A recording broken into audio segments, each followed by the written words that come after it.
to stream. Hey Galef, hey Lambrecht. Hope you guys are doing amazing. And yes.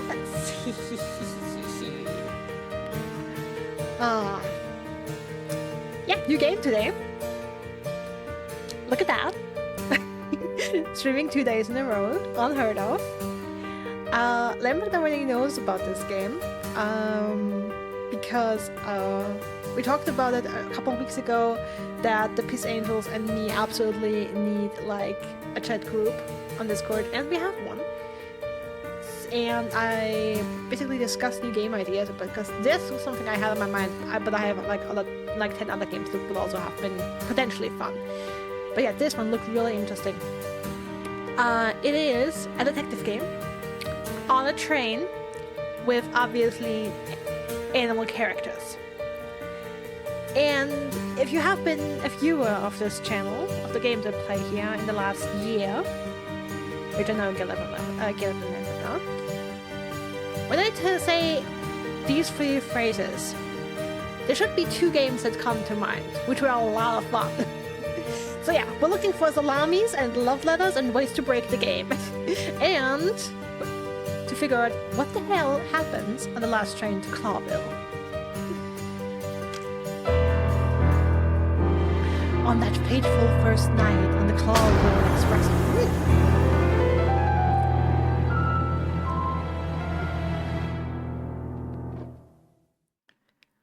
Such a terrible headache. What happened? Where am I? Okay, this is Moses, apparently one of our detectives. Oh, what happened? Do you have the guest replay? The ambassador's room. But why? What am I doing here? I don't know, what are you doing? How long have I been here? Plato must be looking for me. Okay, also Moses apparently a pipe smoker. Okay, game kinda oh damn. Oh damn it, I think I accidentally skipped stuff. Okay, you know what? Okay, I guess we accidentally... I was trying to enter the settings. I might have accidentally skipped some dialogue there.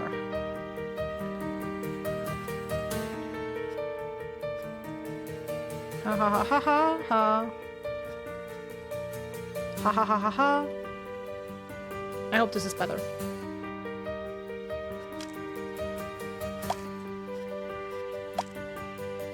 Better? Nice. Nice. Alright.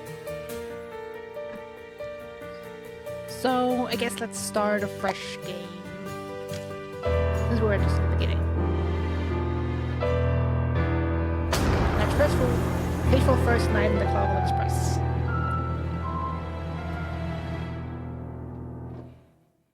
Okay, but that character was Such not... a terrible headache. What happened? Where am I? Damn it! It's still so loud! Gosh darn it! I was just looking at the mixer. Damn it! Okay, let's just go through the opening dialogue and then I'll see if I can adjust it. I don't want to start over again. Okay. The ambassador's room. But why? What am I doing here? How long have I been here? Plato must be looking for me. Oh, okay, that was actually the last. Okay, I didn't need to start over. Okay. Are you serious?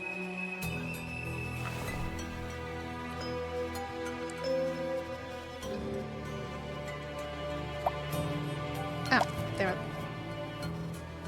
Are you serious? Yes, I'm serious. Okay, I'll try to keep an eye on it. We'll see. What, the music still? Okay. Is the music still too loud?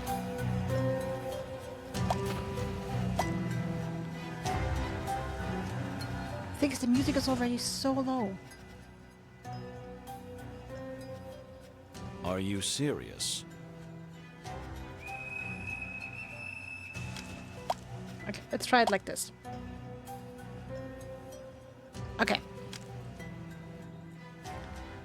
Okay, what do we have here? We have a room. We can look around. And also... Oh, I can just move the camera. I cannot really move my character. I'm guessing this means... Camera placement is fortunate. This means we're playing... That was... Moses? I guess that's gonna be inventory. Brain powers. Oh, is that our mind palace?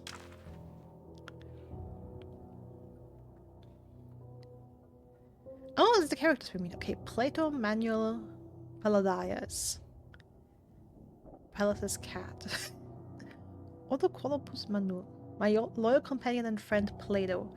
He served in military intelligence for years, but was demobilized and ended up as a detective with the Clawville Police Department. I praise my good fortune, for without him I would not be where I am today. Although I'd hesitate to admit that to him. Okay, I guess here we'll have all the characters we meet. And potentially other things. Watch, it's 1 o'clock. Time actions until the next key event. Okay, interesting. Alright, then let's look around. Luggage.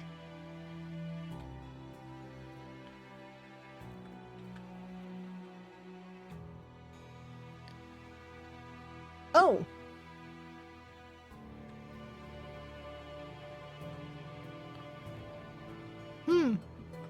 Furry heavens. The ambassador. Is he dead?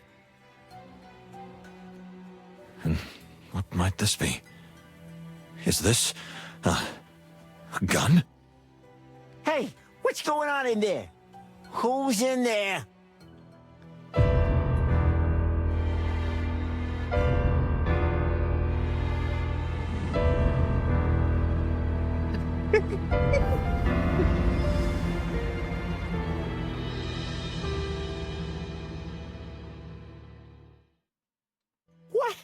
What happened here, Moses? To the Wild Ones!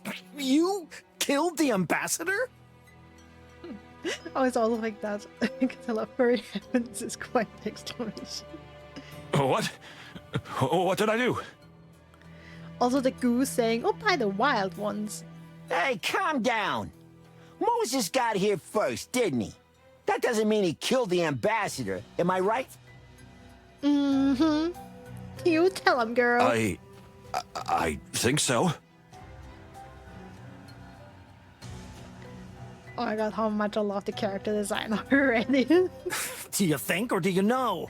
The poor bastard's lying dead. You're standing in front of him, and that gun may not even be cold. I can still smell the cordite. Yeah, how about you shut your trap, smuggler, huh? Unfortunately, I have to say, it's really more than suspicious. Calm down. There's a rational explanation for everything.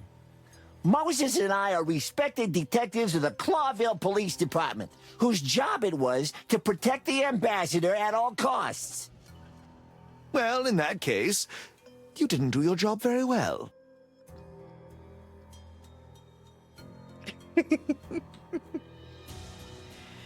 That's an interesting question, Lambert.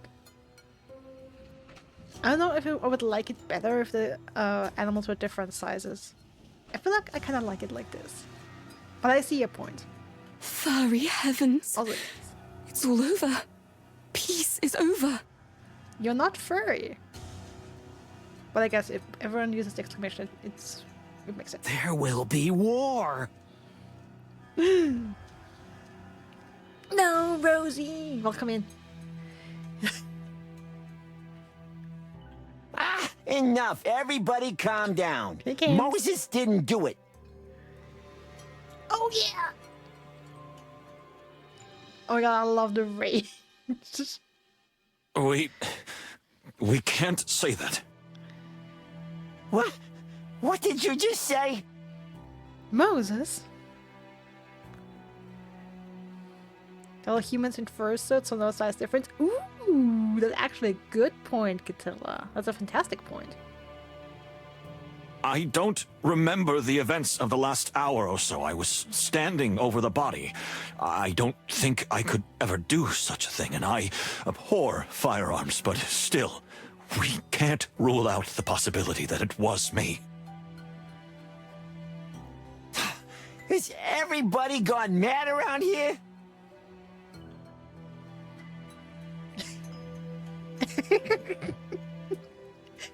The twitching eye, I'm sorry, but Plato's character design and animations are so getting me. Who are we horny for? I don't know. We haven't decided it. We haven't really had a chance to pick the character, but I like the elephant if I have to pick one from the characters we see right now. I also hate cams again. Oh, have you heard that? Headcanon is now what this is a murder mystery party train event for furries for sure. Welcome to the furry train. I think it's very clear what happened. The fox drank too much and simply shot the ambassador. That's a very simplistic thing. Like, that's a very simplistic explanation. I don't know. Would someone... Yeah, you know what? Let's play it. Where in the hairy, feathered, scaly world did that come from? I'm just telling you what I see, what we all see. All right, that's enough. Everyone leave the compartment and wait outside. We're gonna investigate the crime scene. Yes, please. You mean you and suspect number 1? How do we know you're not trying to cover up the evidence? I can assure you I won't touch anything, even if it had been me. My partner Plato is pure as the Stavonian snow. Honk. Anyone can say that. Empty words. Then it's your word against ours for now, honk. A hardened, multiple convicted felon against 2 high-ranking Clawville police officers. What do you think of those odds?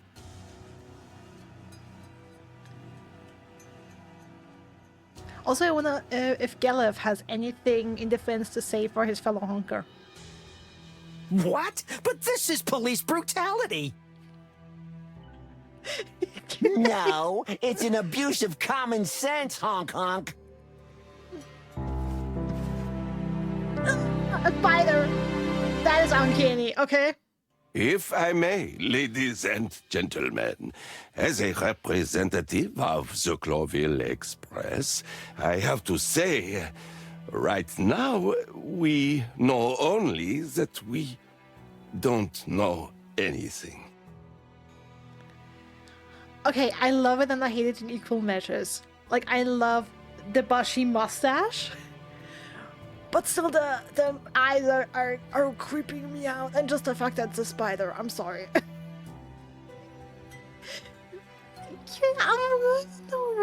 I know it's creeping me out, but it's all. I think it's a weird combination of cute and creepy. I'll stay here as a Spider neutral got no. party. The 2 detectives can start their investigation, which is in all our interests. Mr. Moses remains a suspect, but we'll give everyone the benefit of the doubt. It's actually a good solution. Have a neutral party come in. I guess if you can assume the conductor, the employee, would be a neutral party. Because that would mean assuming that they are innocent on principle.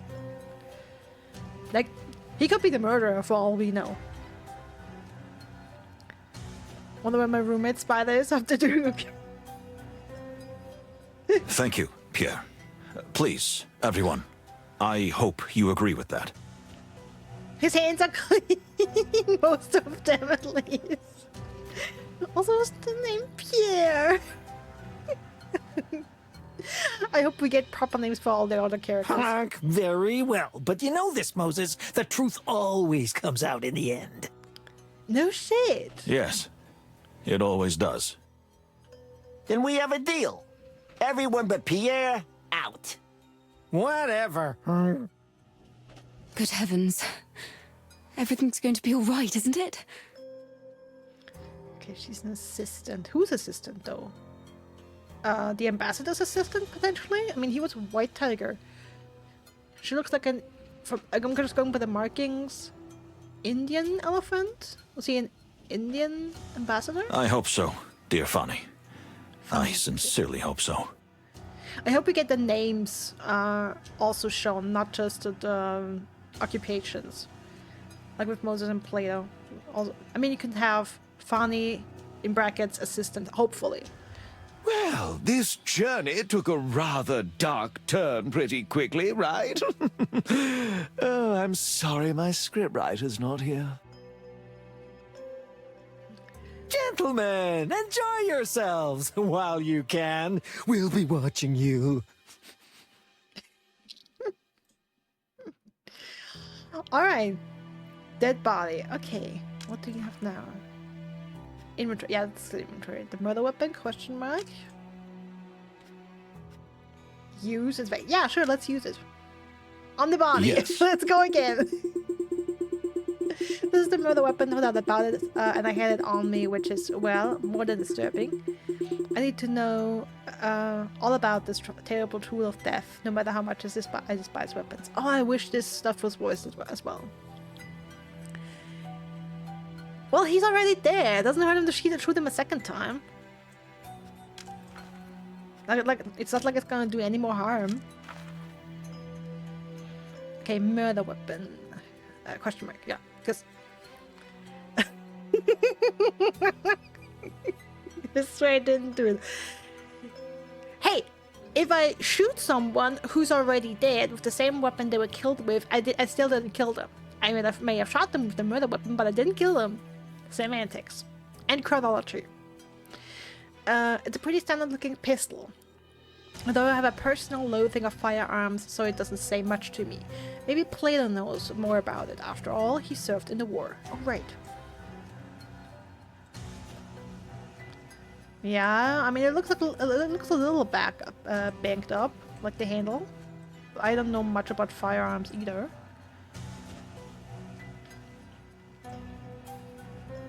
Like no special, at least I don't see any special markings or engravings. That looks like this might be anything, like I don't know, like a special edition gifted to a soldier by like head of the military, or you know what, something special about it. The Fairy War. I can see we're gonna have a lot of fun with this. Okay, how do I talk about this then?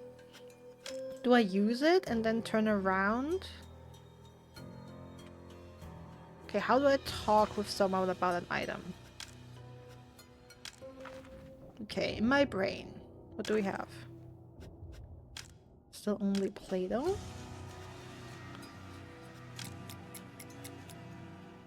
Time actions in the next event, okay. Painting. I mean, I think that body is the most interesting thing, right? Special edition gun, huh? Capitalism's got him out of the pocket. Well, well. He was shot, but the body is fairly clean. Death was instantaneous, as if he hadn't even realized when it happened. Looks like shot in the heart. And he might have been, but it wasn't in his bed, so it might just be that he was asleep. Like, I'm not an expert. Can you instantaneously die from a gunshot to the heart?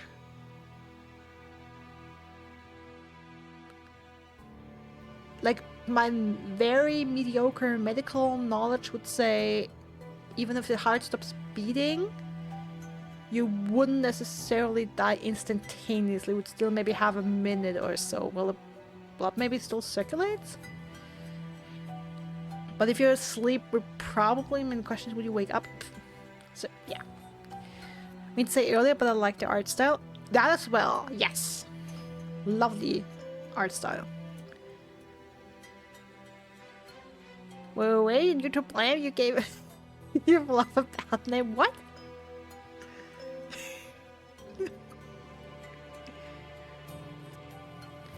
Your brain should run out of oxygenated blood. No.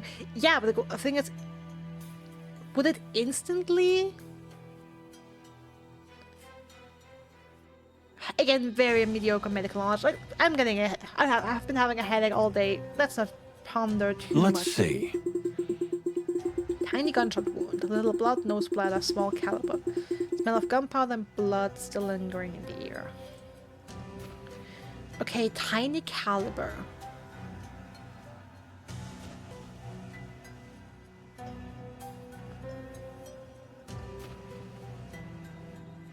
I would love to look closer at the entry wounds because tiny caliber, again, very minor gun, medical, on everything on knowledge. But tiny caliber for me would mean that potentially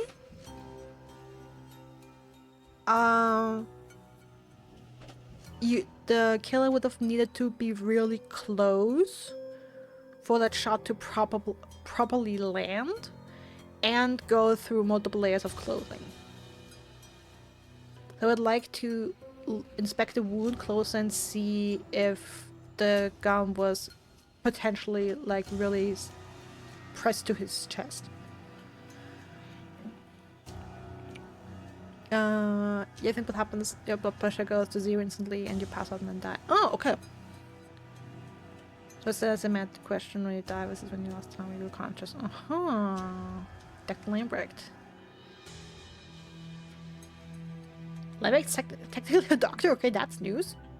Lambrecht lore in here. Let's see. No blood spot in the picture or anywhere else. Strange. The killer, whoever it was, maybe they used something to muffle the shot.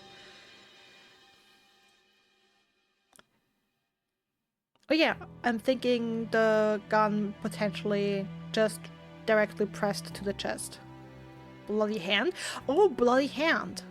So maybe he did wake up for the shot and clutched his chest. Didn't know that he had a doctorate. Let's go.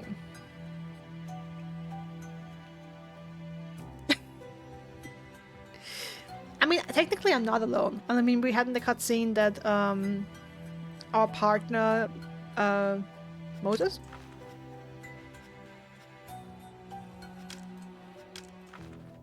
Like me and names, I swear.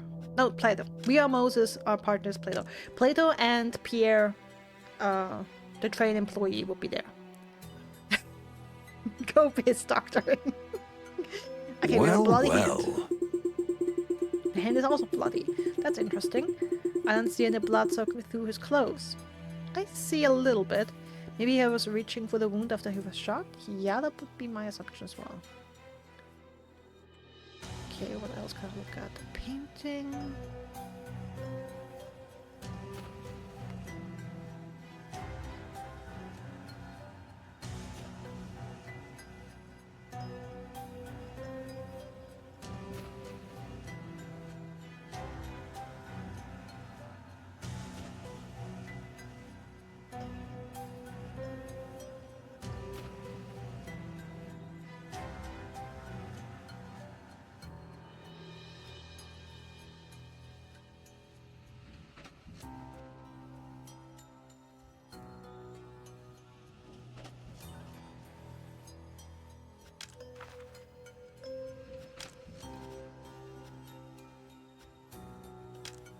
No.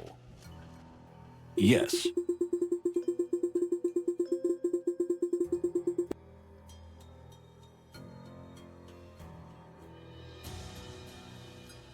Okay. Guess I've clicked on all of these. Moses, listen. It couldn't be you. That's madness. We cannot rule out the possibility. What? You suspect yourself? Oh, we are suspicious. Not a bit, my dear friend, but until I can prove otherwise, I can't rule out the possibility. This is insanity. No, it's perfectly logical, Plato. I don't remember what happened last night, so anything could have happened. Very true. You must remember something. It's best to gather what we know. From the very beginning. Okay. You're right. Where do we start? Let's say a freezing cold day greeted us on that fateful Stavonian morning. Furry heavens! Could you be any more cheesy? I thought I was getting better at this. That'll never happen. Well then, let's just start at the beginning.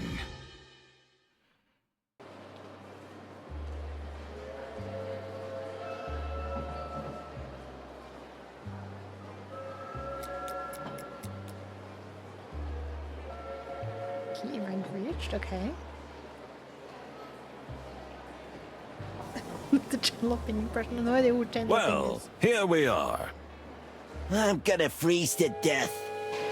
Now that you mention it, my dear friend, we're a little early, so you'll have plenty of time to do that. No matter. I can already taste the champagne and olives on my tongue. Champagne and olives? That's not a martini. Champagne and olives? Thank you. Party! Aren't you looking forward to the big Bon Voyage party tonight? Oh, that. I'd skip it if I could. Ha! Moses, you're the saddest animal I've ever had the misfortune to meet. For once in your life, you should let loose. We're on a holiday, right? Let me remind you that no, we are not on holiday. This is work. Furry heavens. You're beyond hope, Moses. Well, you're probably right, my dear friend. So we freeze to death. But, I see other passengers are starting to arrive. We can have a little sniff around before we leave the station. Literally and figuratively. Good idea. Although, I might not be able to move anymore.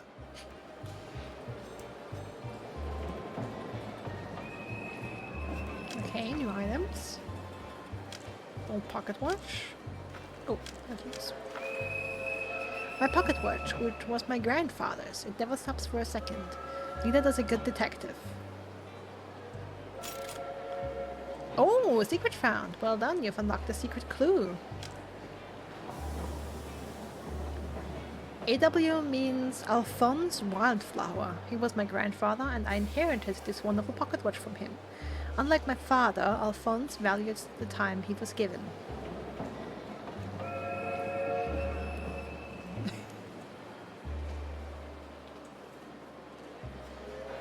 Nice watch. Clawville Express ticket. Official ticket for the Clawville Express. Quite pretty for third class. Third class? We were screwed over on this job. What does a first class ticket look like? Made of gold, perhaps? Maybe. Clawville Express. Luxury journey through the wilderness. Name Moses Wildflower. And one guest. So play those out +1. Got it. Station of departure. Porsa. Also Porsa. Grand Station. Slavonia. Station third class wagon. Station of arrival. Clawville Central Station. Have a relaxing journey. Director René van de Ven.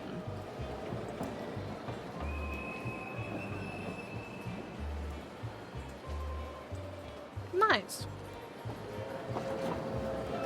Although thanks for explaining the reference. Of course, Friends. I've watched very little Friends when I was growing up, so I didn't get it at all.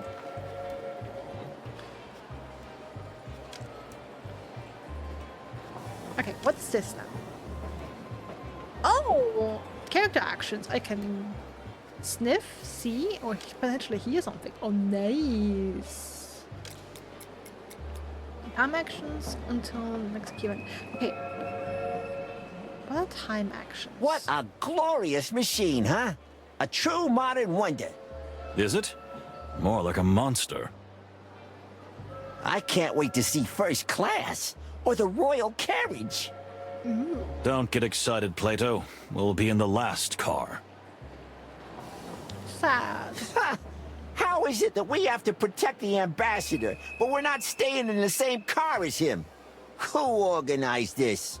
My thoughts exactly. That's some bullshit organization. It would mean they would have to run all across the train to protect the person they're supposed to be bodyguarding. Yeah, so it's literally not their fault the ambassador got his ass killed. Not the most logical decision, that's for sure. We will certainly spend a lot of time walking up and down between the cars. I'm calling it right now. Whoever organized this bullshit of logistics is the murderer. Or we could just sleep in the toilet of the first car. It's probably a lot more comfortable than what's waiting for us at the other end. That's all the solution. That's very likely, yes.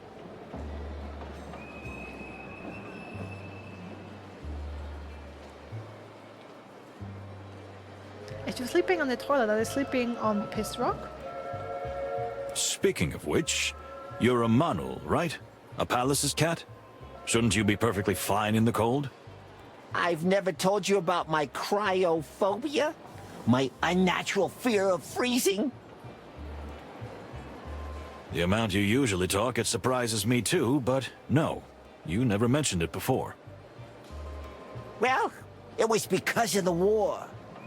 Oh, right. The war. I spent a whole winter in a trench. I got the chill up to my bones and my soul. And somehow, I wasn't the same animal after that. Worst pretty traumatic, that's for And sure. that affected your perception of the cold. Some people lose their sense of smell after a major trauma, or see colors different. That's interesting. Please tell me more about it. I'd rather not. You overanalyze everything and everybody. It can be really unpleasant. Well, I'm sorry. Don't worry, I'm used to it.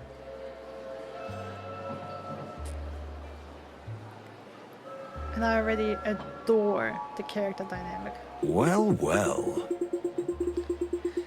This is a suspiciously large package for 2 people, but who knows? Maybe the pretty lady just brought too many trinkets on the trip. That's sexist, and no, it's not too much luggage for 2 people. Oh, a postcard. Especially if these 2 people are high society. Because high society people are high maintenance, and that means a lot of luggage. Ooh, a postcard from Torogo. Welcome to the land of green, the world of prayers, the home of the spirit of our forefathers? Hi. Lovely peacock. With human hands. Okay, that is a little uncanny. But then again, all of them are human hands. Why am I just seeing that now? That it's human, basically human bodies just with animal faces. Why am I just seeing that now? The dame, okay.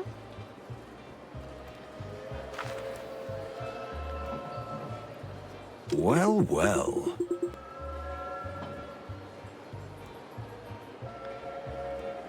Maybe because all the others so far have worn... I mean, I would have to look back, but I think everyone else has worn, like, gloves up in this part. So it wasn't... Yeah, maybe they just have furry hands underneath, but not, like, actual paws. But that peacock really had human hands.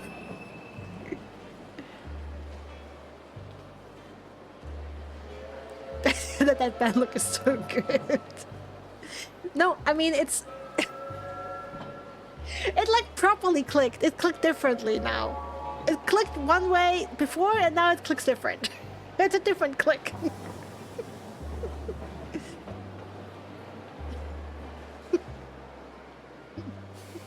I have a headache today. I'm allowed to be slow. Okay, she has a rather pleasant appearance. Okay. Look who's here. The ambassador. That creep makes my tail tingle. Thanks, Rosie. Stay focused, Plato. We'll do what we've been hired to do, then we can take our well-deserved vacation. When I think we have to protect this monster. Ooh, a monster, how? Let's not jump to conclusions, dear fellow.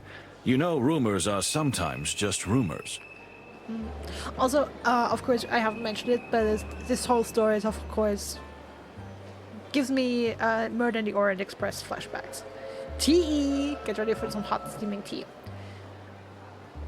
So yeah, we'll see if how the story goes and if it draws inspiration or if it's just a train, luxury train setting that does it.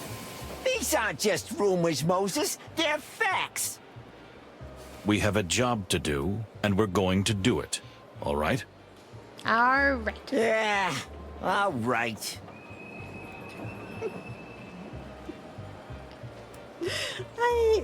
I don't know. I love how expressive play there is. Love it. New clue, new animal. Okay. Animals, codex, connections, facts and clues. Okay. And yes, this is definitely like some sort of mind palace. Alright. Ignat Alexei Ivarinich. Snow leopard. Very cute.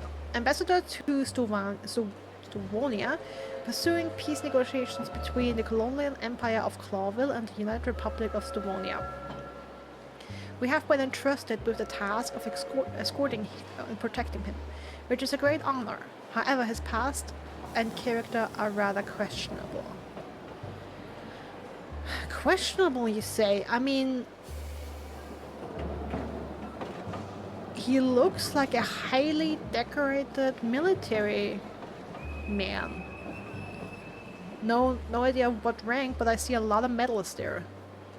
So what exactly is questionable about his past? You need to give me more information on that. Okay, the codex. What's the codex? Okay, the Clawville Express. The Clawville Express runs on a railway line through a good part of the wilderness, a route that has become almost as legendary as the train itself. The Clawville Express has been used by royalty and other illustrious figures, and the train is famous for customizing its cabins for each notable person who has traveled on it. Damn, that's a service. But the Express isn't just for them. The iconic line also has second and third class carriages, so those who can afford one of the royal suites can also travel the route. I mean, I gotta say, first class gotta be expensive as shit, but customized cabins? I mean, that's a service. Porsa. Porsa is the capital of the Republic of Stavonia, which was already a very important and significant city in Tsarist times. Okay, so it's basically Russia. It's also known as the City of Frozen Fangs. Oh, oh, that's cute. And it's the coldest provincial capital in the country. Rolling R's make your brain go.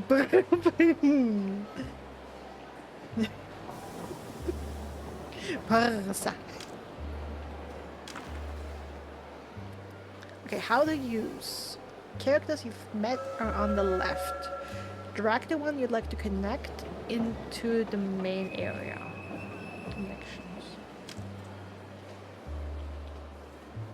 Prime suspect. Us currently.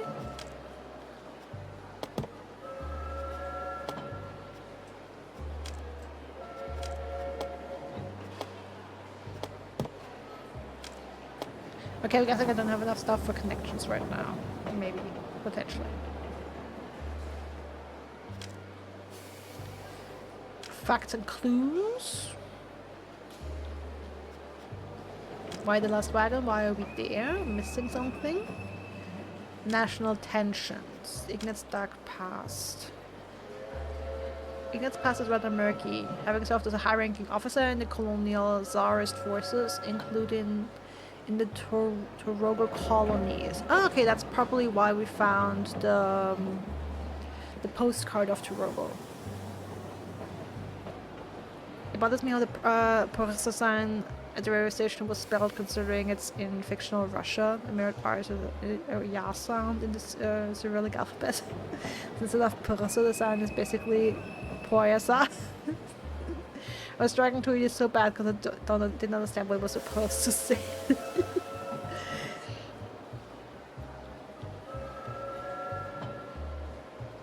I mean, maybe in the English language they're just pronouncing it wrong.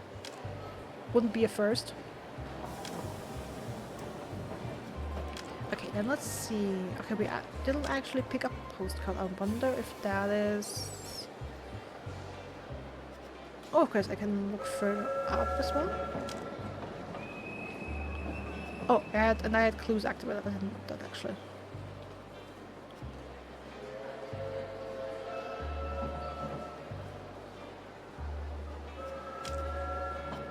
So, what can we smell? Oh! Oh, that's interesting. Let's see.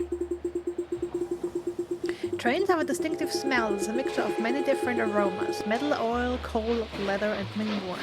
But nothing blatant or noteworthy.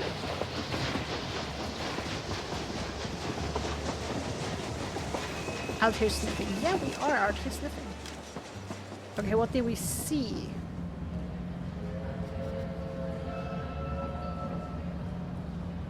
Fox vision activate. The fluffy, fuzzy...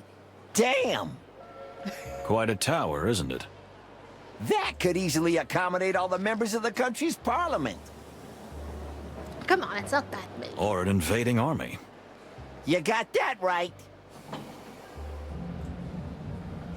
Listen,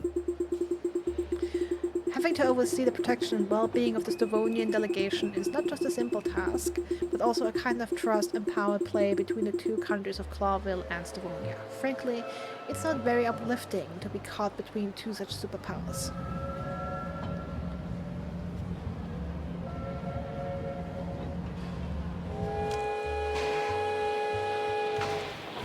let's see. Even though she appears as chilly as the winter's nights in Stavonia. Okay. Ignorant. Interesting. Although he's acting on official business, the medals and the uniforms are hardly justified. Anyway, it says a lot about the ambassador's character. That he presents his accomplishments so prominently, you mean? Okay. Ah, finally. This is ridiculous. I've been waiting here for an age. Sorry, I was busy sniffing around. Sir, welcome. Just grab the bags and pack them quickly. My daughter and I are freezing to death out here. That's his daughter? Okay. Okay. Sir, I think you misunderstand.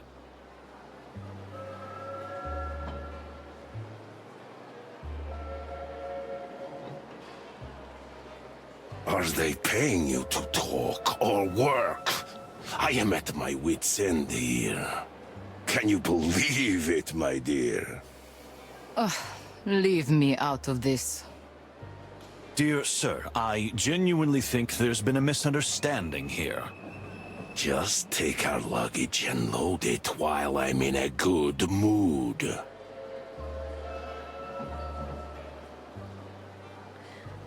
That's enough. I think the cold was frozen in your ears, but maybe more clear this time. Can I listen to just more, not just hear your own voice? Are you tired of life? In your presence, yes. Oh my. That was a mistake. Let me step in. This is Moses Wildflower, and I'm Plato Palladius of the Clawville Police Department. We are here because, unfortunately for us, we have been entrusted with the full protection of you and your dear daughter until this magnificent train reaches Clawville.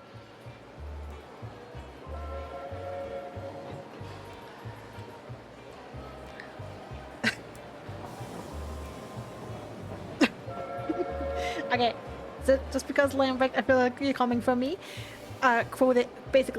quoting, quote unquote, quoting it, because I didn't exactly say it like that. How could this guy's character be questionable? He's a decorated war hero. I'm just saying, decorated war hero, or like, being a decorated or highly decorated person of the military, also does not explicitly say, okay, this has to be a bad person. So, in order to convince me he's a bad person, you gotta give me more information than that. And this arrogance is kind of selling me on that. But I still need more information. Does the finger bend like that?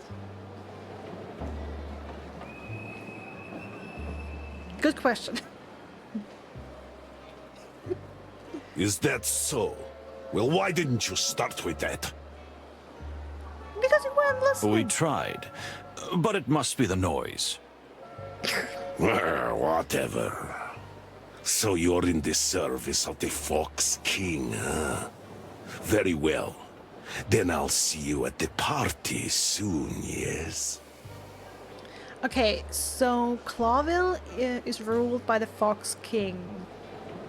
In Stavonia, apparently cats and cat adjacent animals, I guess? Maybe? Okay.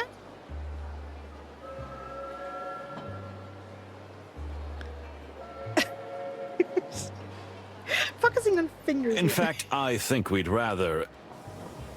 Moses, we'll be there, sir. All right, then. Joyful.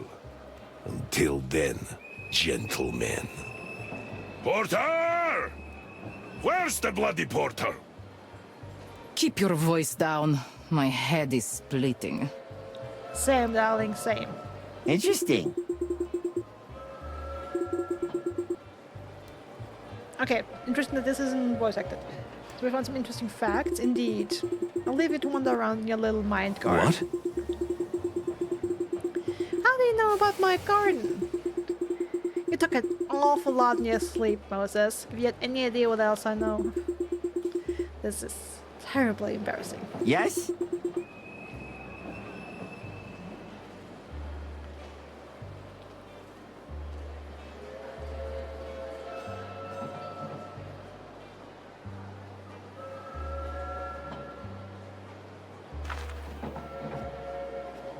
Okay, we could talk some more to the ambassador. Kunya, okay?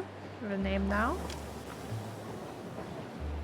And let's see, animals. Kunya Iverinic.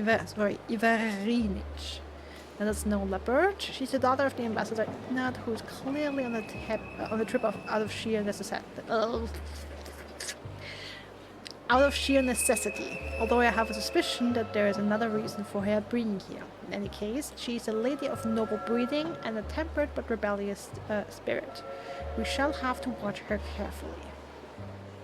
Love her necklace, by the way. I mean, her outfit in general. The hat is a little strange with it, but I like it. I like it. The Fox King. Okay.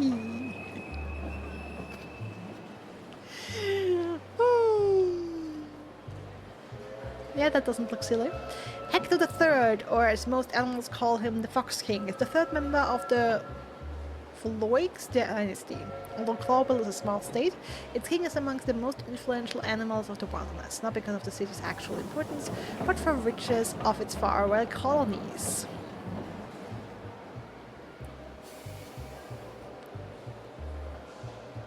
Okay, everyone's talking about the weirdly shaped fingers. Cool.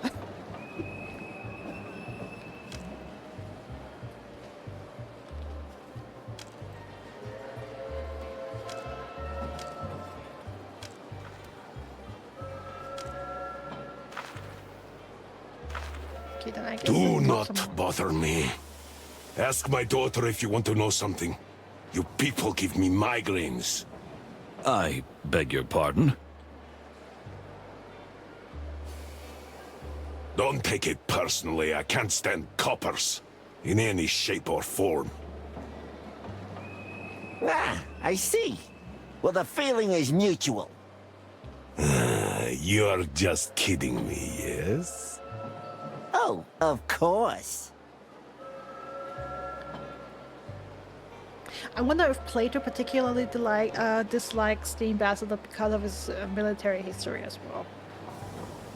Or if it's just, you know, the undisclosed history of the character Ignat that we don't know yet that makes Plato dislike him. Like, I'm suspecting some war crimes at this at this point, but who knows? Also, is the train gonna leave without us, or what? Well, well. Okay, then I can do the luggage. But I'm not bother them anymore. I agree with each and every piece of hair on my back. I feel like being a decorated poor hero of fictional Russia cannot imply good things. Probably. Talk to all of them. We are pleased to be of service to you and your good father. Do I look like I've molted for the first time? What? I beg your pardon? I know you despise us, and you have every reason to. But I don't care. Nor do I care about these ridiculous peace negotiations. Oh, I see. That was refreshingly cold. And honest. Just stay away from me.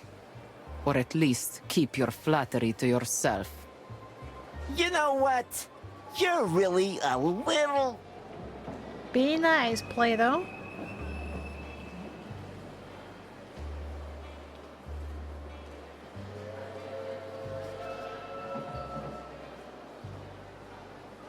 What an arrogant response. I didn't expect anything else from one of you.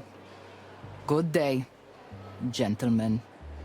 Oops. Same to you, madam. I mean, this is the truth, though. Whew, she's something, ain't she? Just like the weather here. Ice cold and, well, mostly ice cold. Indeed. But it's interesting what she said. I mean about the peace negotiations. You know what? I don't like the idea of them myself. And these Stavonians make my tail cramp up. I thought you were a devout pacifist. You should be happy for peace. Well, since I've been through the hell of war myself, I am. But this is just smoke and mirrors, Moses. There will never be peace between Stavonia and Clawville. Hostility is coated in our blood. Maybe. But let's not get ahead of ourselves. We haven't even started this journey. Yeah, you're right. And we might just be in for the adventure of a lifetime, huh? Oh, but every day is an adventure with you, Plato.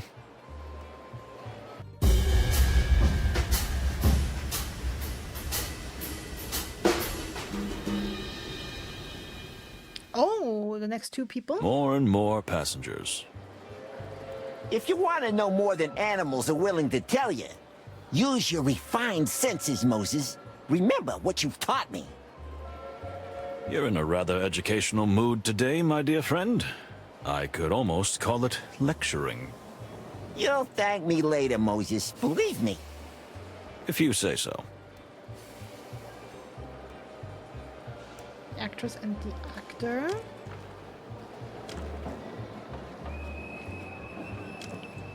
Alright. Stavonia. And it's also referred to as the Eastern Empire. This is the harsh world of the proud people of Stavonia. It is inhabited mainly by predators and big cats. There is considerable tension between Clawville and Stavonia for both historical and economic reasons. The Stovos Tsardom was the biggest loser in the Great Meat... Okay, so it wasn't the Fairy Wars, it was the Great Meat Wars. But since the collapse of the Great Eastern Empire, they have been growing and strengthening at a rapid pace, and are seen by many as potential instigators of a second Meat Wars, and the greatest threat to the modern world. Clawville and Stavonia have been at war for centuries, sometimes culminating in fierce armed conflict, sometimes in decades of standing up for a Cold War. The peace treaty now on the horizon is of historic significance, the like of which has not been seen since the end of the Great Meat War.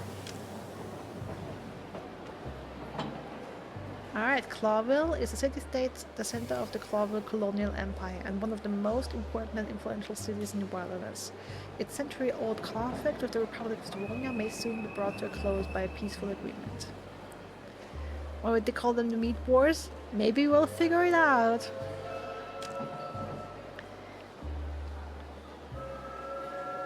Journey through the Wilderness. The Clawville Express is a legendary train that takes a legendary journey. In fact, it crosses the entire continent of Altera passing through the capitals of the most important countries. It's also iconic in the sense that it starts from Clawville and terminates at Stavonia, in the capital city of Pursa, the great historical enemy of the Clawville crown. Thus the journey is symbolic and significant in more ways than one.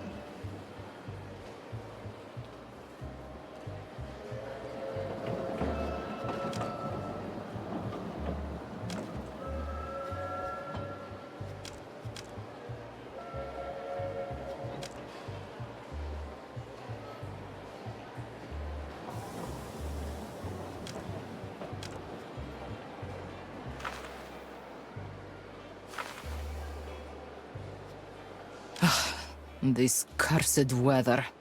Dear miss, as a fellow furry cat who is also used to the cold, may I say... I am not a cat. Oh, I see. I didn't mean it like that. I just... And I am not furry either. I follow the Clawville fashion, if you must know. Meaning? Shave it? I shave like every civilized woman in the world. Any other details you want to know? I didn't even want to know that. Sorry to bother you, madam. We won't do it anymore. The first good idea I've heard all day. Okay, still no dialogue options? Yes. Are you still here? Unfortunately, it's our ability to stay with you until the journey. Are you serious? Well, you could do that in silence, couldn't you? Yes, we could, dear lady. Then... Okay. Even animals are imprisoned by gender? Yeah. Ask away. My father? father? Don't you read the papers? It's all in there. Apart from his military and political career. He has no life. You don't have a very high opinion of your father. Am I right? Ha! What are you? Some kind of a detective? Ouch! I'm only here because I want to see Clawville with my own eyes. Otherwise, I wouldn't spend several days locked up with him even if someone pointed a gun at me. Well, I see. Make a note in your little notebook, detective. If somebody wring my father's neck, I should be suspect number one.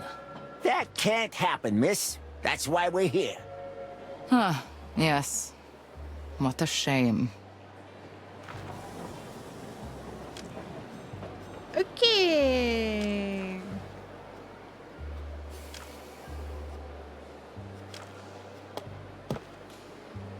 Let's go.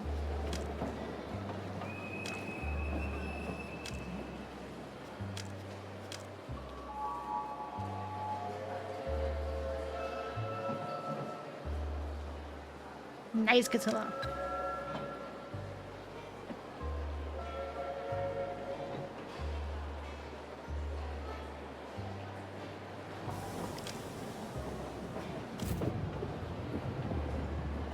Interesting.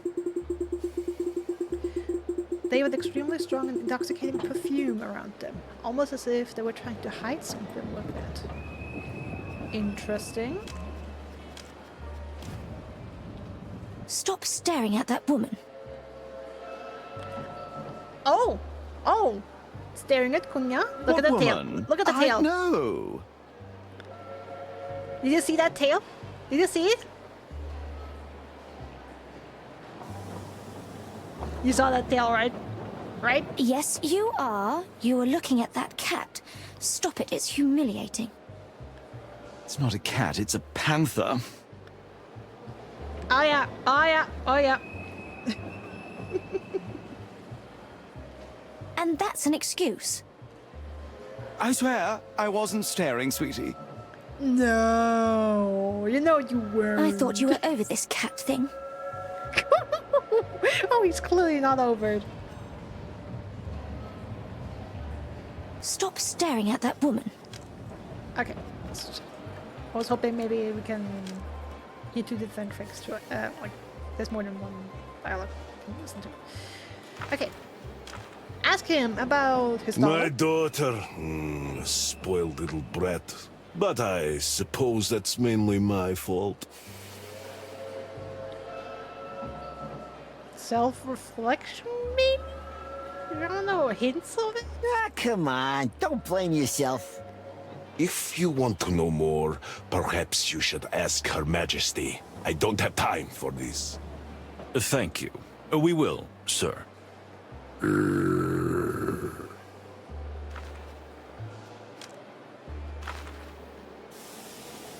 Okay, so he's done. What's this?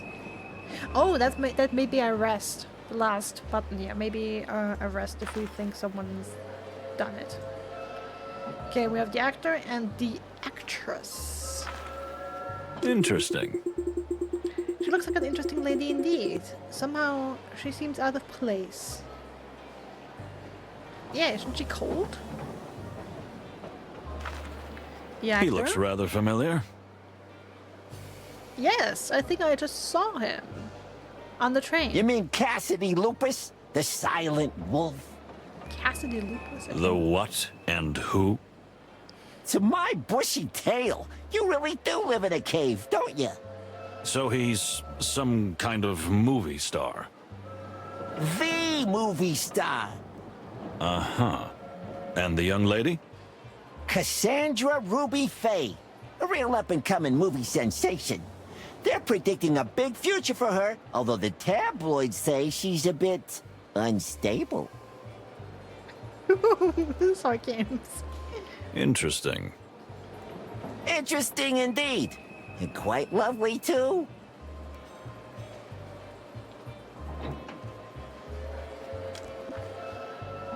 Alright, let's see. The new animals. Let's check them out.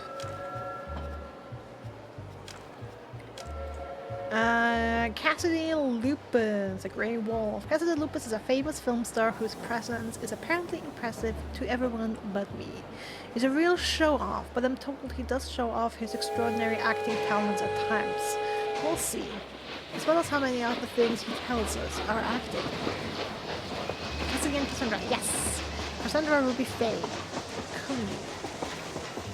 Cassandra Ruby Faye is an up-and-coming movie star who, although she has only appeared in a few films, is already being described as a legendary actress of the future of any kind of female icon. All I see is a scared bunny who's frightened of her own shadow. But we'll see what's really in her pretty little head before this journey is over.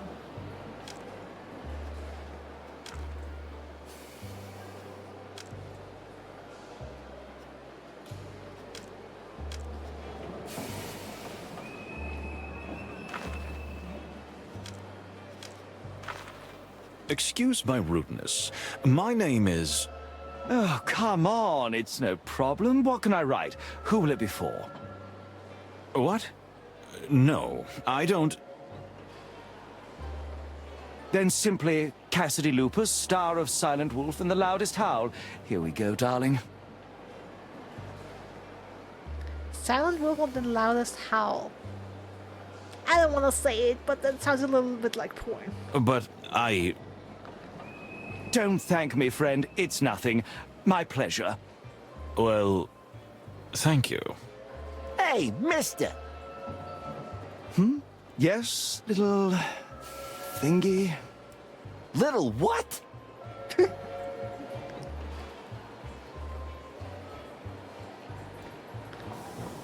Relax, but As the wily fox says. Wiley. This is Detective Moses Wildflower, and I'm Plato Palladius from the Clawville Police Department. And we're not here for your autograph. You can be sure of that. What, the police? The wagging tail again. For the wild ones. Cassidy, what have you done now? Not a single thing, Cassandra, dear, I swear. At least, I don't think. Nothing to worry about, madam. Sir, we just wanted to say hello and assure you that with 2 senior police officers on board, you will have the safest and most comfortable journey possible. Oh, really? That's rather nice to hear. Don't worry about Cassidy. He's a bit weak in the knees. But otherwise, he's a pretty nice guy. At least, for the most part. for the most part. But, darling...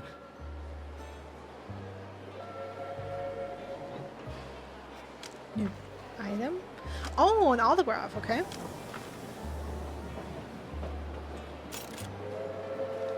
Secret found, okay.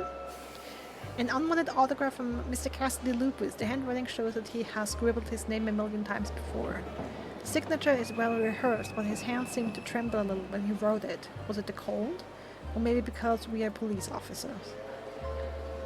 Or probably because you're police officers. So he does have something to worry about. By the way, can I use that? I don't know what you're implying.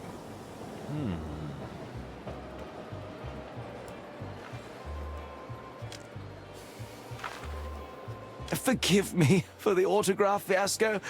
You know, the fans just find me everywhere. It's a nightmare. Oh, I can imagine. You can't imagine. And the lady is... Oh, what a barbarian I am. This is my companion and partner in many cinematic wonders, the magnificent Cassandra Ruby Faye. Cassandra is cute. I like her. Gentlemen, if I may say so, it's extremely reassuring that you're traveling with us. She sounds nice. I mean, I'm a little put off, like, in this dress, out in the cold. Girl, aren't you freezing? But it's a pretty evening gown, not gonna lie. Bet she did it? Probably. Yeah, probably the only nice character is gonna be the one who did it. Our pleasure, ma'am. Well, thanks so much insurance on this trip. Not so much for us. No, our pleasure. You are a real gentleman. If I want to be. Sometimes I'm an asshole. Don't worry about a thing. As long as you see us. He does have rabbit fur? He does. Not so much for us. Yeah. That's also like a very polite answer. And maybe polite. Like a son of sassy one. And then there's just... And then the bottom one is just bottom choice. You're just a straight asshole. Are you two going to the party?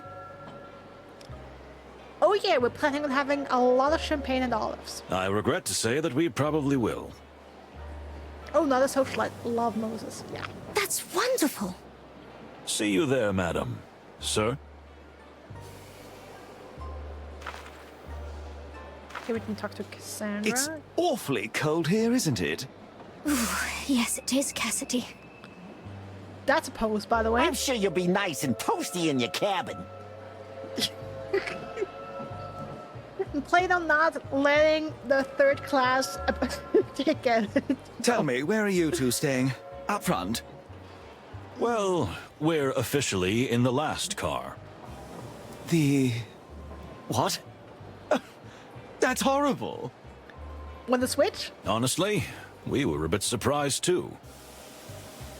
My condolences, officers. If I were you, I would complain to management immediately. Oh, it's all right. We can take it. The most important thing is to do our job, and nothing else. I've been through 2 wars. I think I've slept in worse places. Have you seen the inside of the last car? I wouldn't be so sure about that. Damn!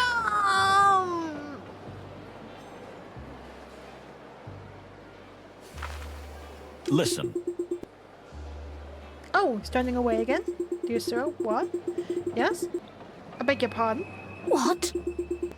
Stop staring at her, you hear? Absolutely not. Me?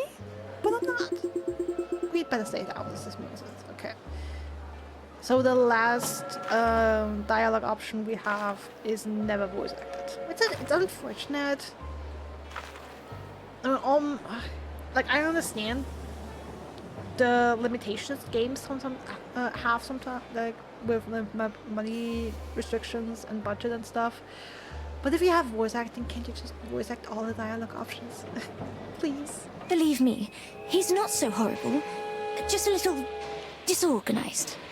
Oh, you got me. For good. I couldn't deny it if I wanted to. You know, it's funny meeting you here, on the other side of the world. It is indeed. The wilderness is so small. Madam, I've been around the world more than once, and I assure you, it's quite huge. And yet, 4 citizens of Clawville just happened to be in the same place at the same time. What a wonderful coincidence. Am I right? I wouldn't be so sure that's a coincidence. Here we go. Ignore his cryptic remarks. Like, you know, our lives are a tattered detective novel. Oh, how exciting. Isn't it, darling? That's right.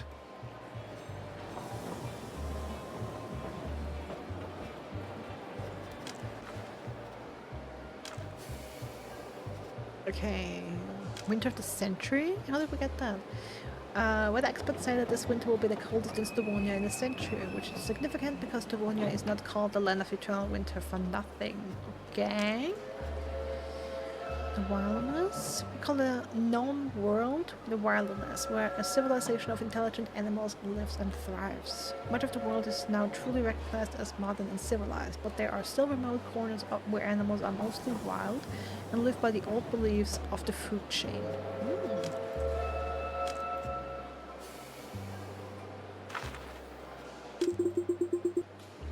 See you at the party. As you say, Mr. Detective. Okay. Keep your eyes open, detectives. I mean, all your senses. What do you mean?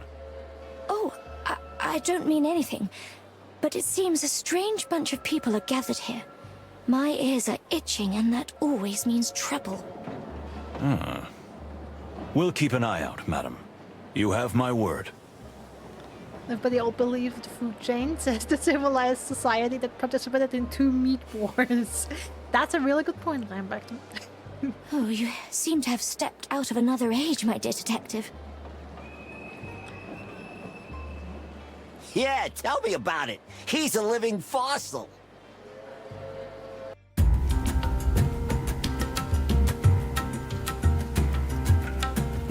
Ah. Well, well.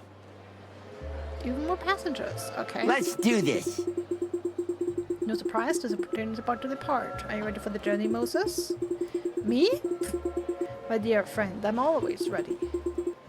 Why did I even ask?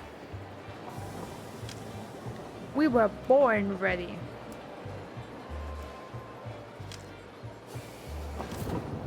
Okay, new smell. Well, well.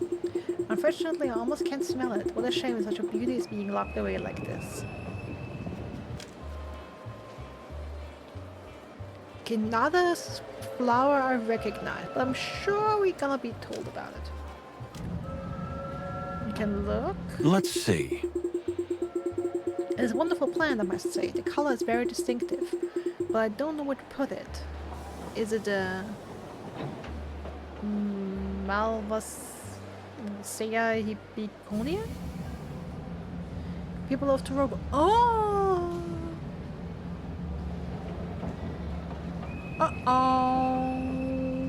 People of Torogo and the ambassador who fought wars in Torogo. That seems like it's setting up some conflict. Interesting. The air is almost boiling between the Torogo and the Stavonian delegates, and I could swear the temperature is below 0. Yep. Angry remarks. Okay. That dirty cow. Ouch. Not nice. Buffalo. What? I said buffalo. Water buffalo. Not a cow. Also that. Assassins. Traitors. A little quieter, please, Father. I tell you they're trying to kill us. What else would they be doing here? Trouble? You're paranoid. Have a sip of brandy to calm you down. Don't you tell me to calm down.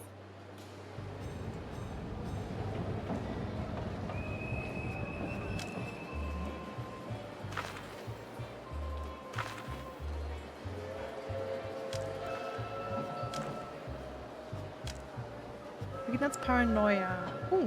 Ignat believes that his life is being threatened, and who else he thinks could be the culprit, but he must have Torogo.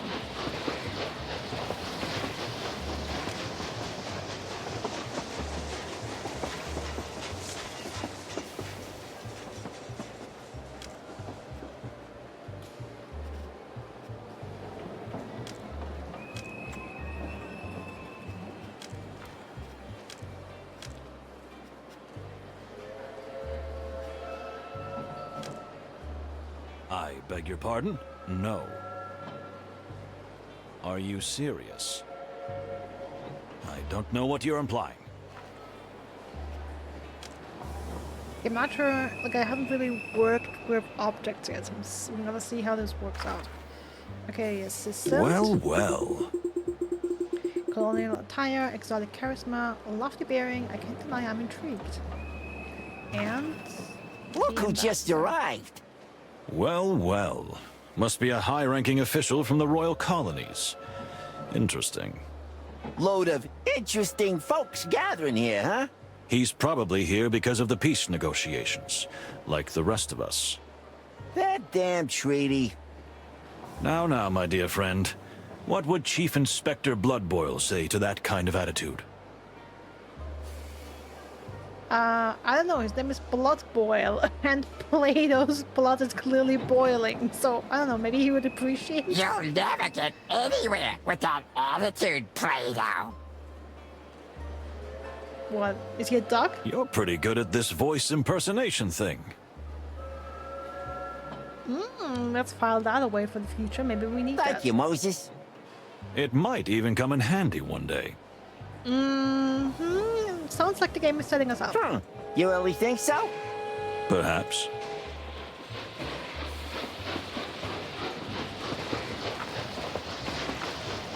Greetings, sir. My name is... Yes, you two are the detectives, right? Yes, indeed we are. Although, frankly, I'm surprised that you know. The whole station is talking about it. 2 detectives protecting that pale-furred, sharp-toothed bastard. And I was just wondering, where are my detectives? Your... excuse me?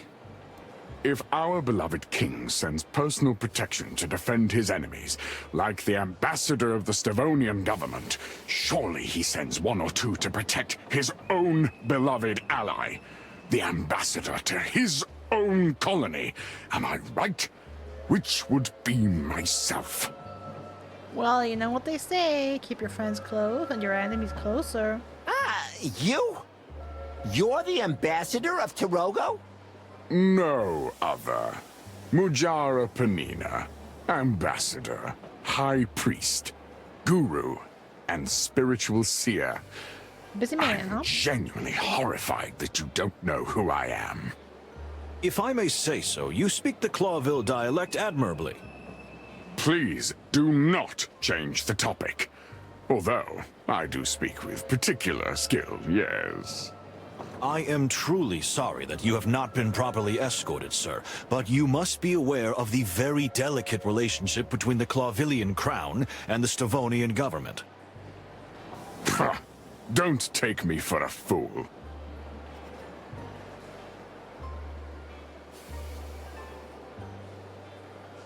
It's kind of detective humor. Sometimes it's easier to accept the painful truth. Let's try and stay nice. Don't blame yourself. I'm used to being surrounded by the incompetent. Farney. I'm here, sir. Attention! Good. Chat with these gentlemen while I go rest my eyes. Yes, of course, Separ. How can I help you, gentlemen?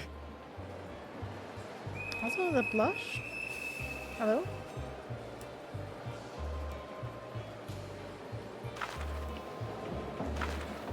Seriously? You have a problem with your ears? I told you to talk to my sister, Yes. not to bother me. I still gotta try it, bro. It's a pleasure to meet you and Ambassador Mujara. The Separ is quite tired.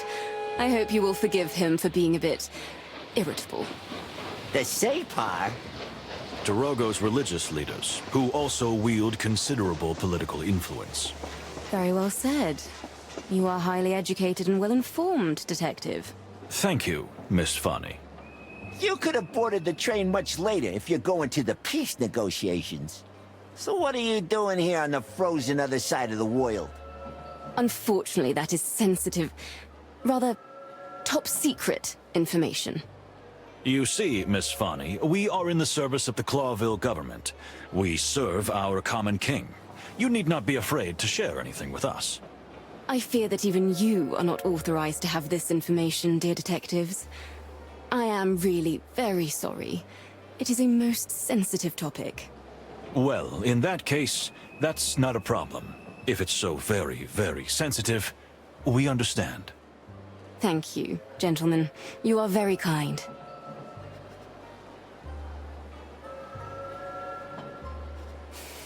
I think it's still worth being a gentleman, even if we're a dying breed. Oh, that's true. Very true. And even a little poetic. Ah, Moses is a real poet, lady. Believe me. Don't mind him, miss. My dear friend Plato is a good fellow, but sarcasm is his stock in trade.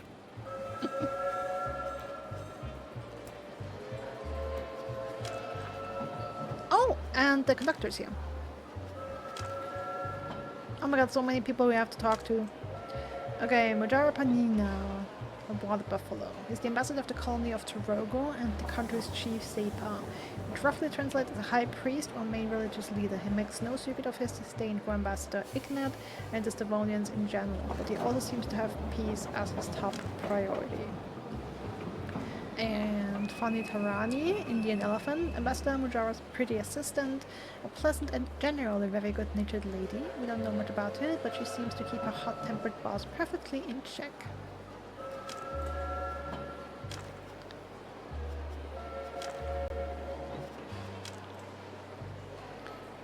Alright, Torogo is one of the most important and largest colonies of the Clawville Empire.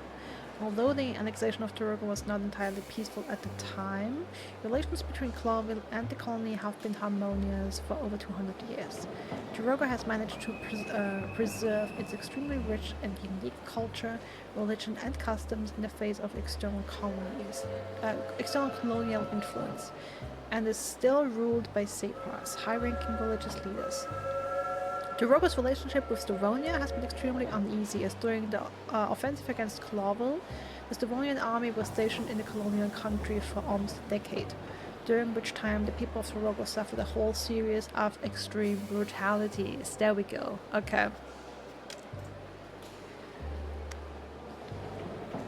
Sepa. The Sepa is an important figure in Torogo politics and culture and religion. In fact, they have evolved from tribal leaders to religious and political leaders who still hold high positions in today's modern Torogo society. Today they are more like spiritual leaders and also high-ranking officials. The whole Torogo state is also run by a Sepa. The main Sepa of Green Sepa. That is why the state of Torogo is called the Separat. Okay.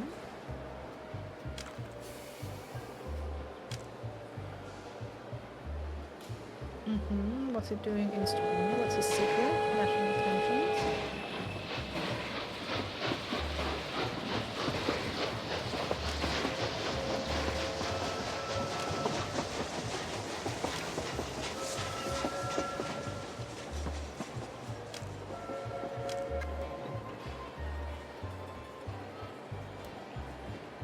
So Pierre is here as well, but let's finish up with these two first. Yes?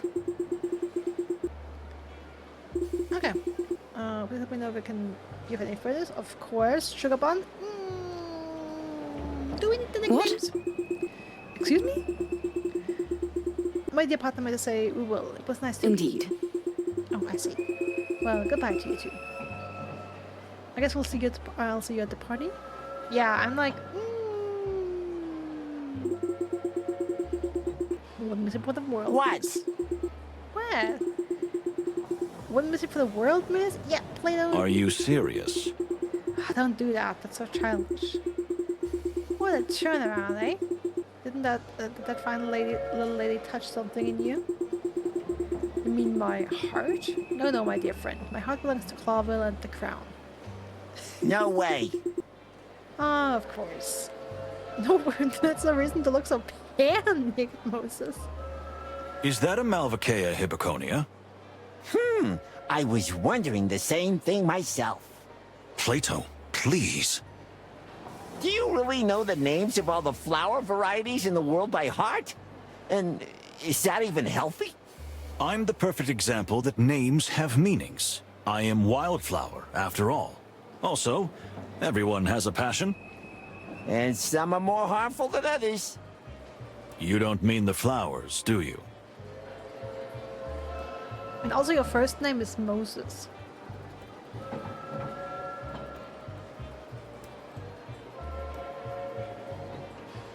I mean, also the wildflower part, when we talk about the name, is not the part I'm focusing on. I'm more on focusing on the Moses part, if I'm honest. Let's see. It really belongs to the Interesting. attachment. Yeah, she's quite an eye catcher. Go talking about the plant, not the lady. Is Ambassador Mujaro such an expert on flowers? What? Ah, you mean the flower? And I thought, oh, never mind. I don't know, but it's cute. Are you serious? Now you're being sarcastic again. Me? Come on. Why do you think I never?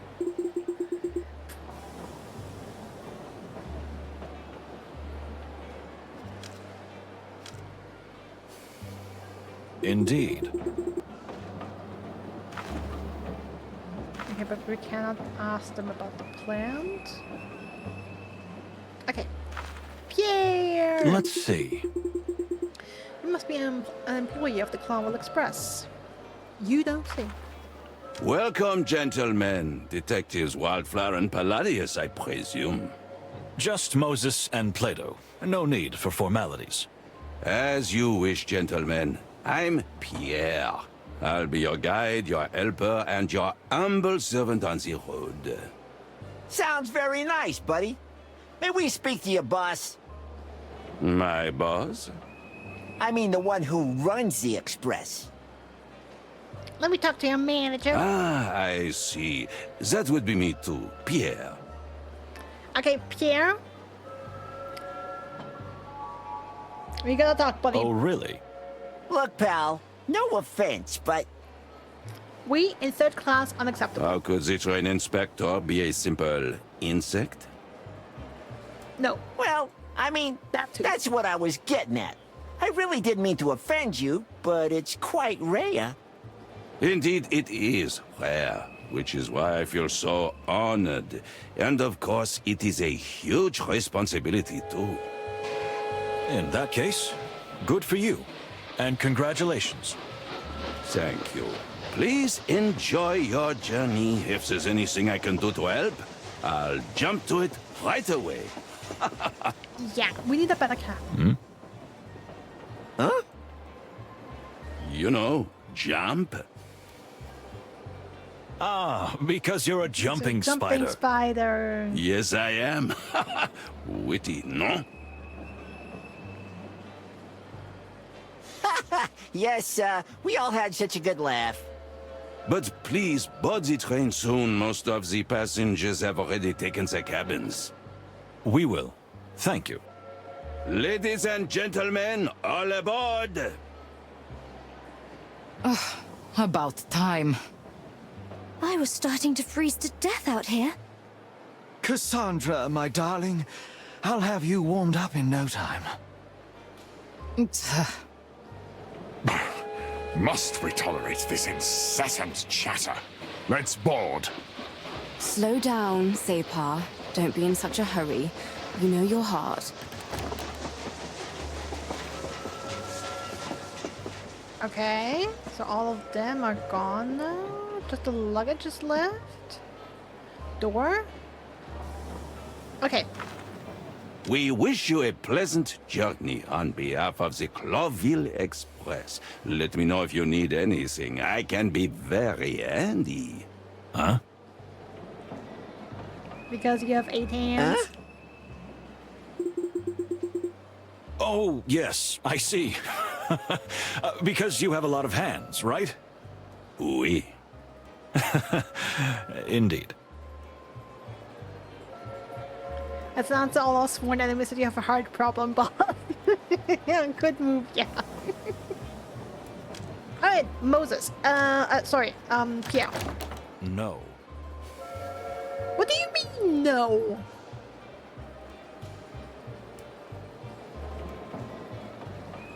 What do you mean, no? Give him the ticket and complain that we're in third class. Sheesh.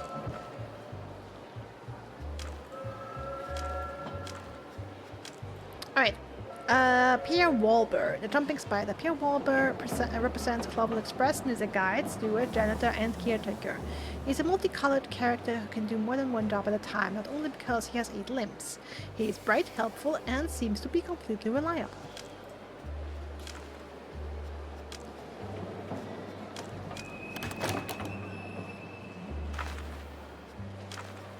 Listen.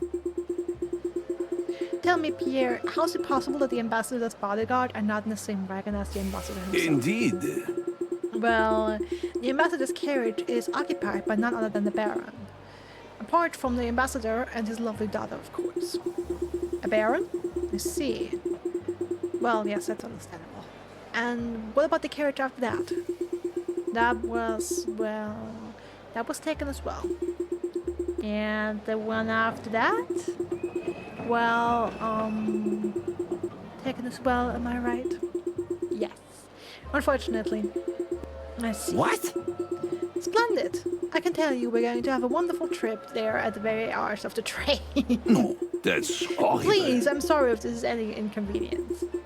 Oh, never mind. We're from Clawville. That city's depressing enough on its own. A few days in the dark, little hole won't hurt anybody, eh?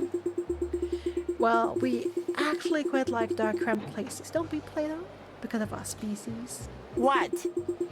Well, yes, of course, but this one isn't about race, it's about principle. Come on, don't always be such a grouch. That's more my style. Bah!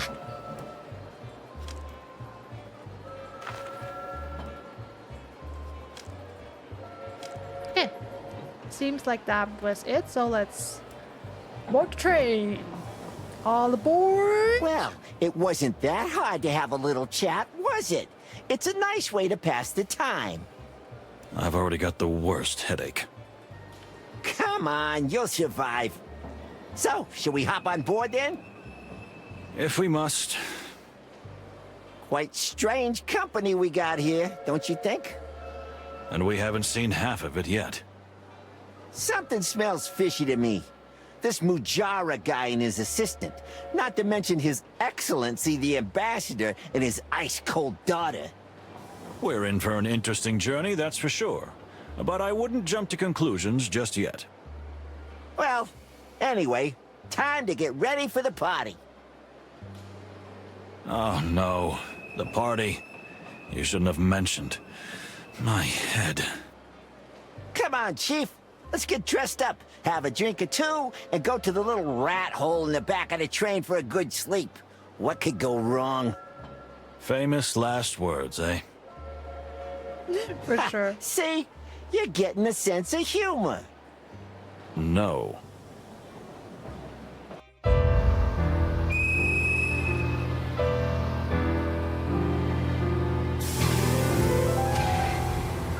Alright.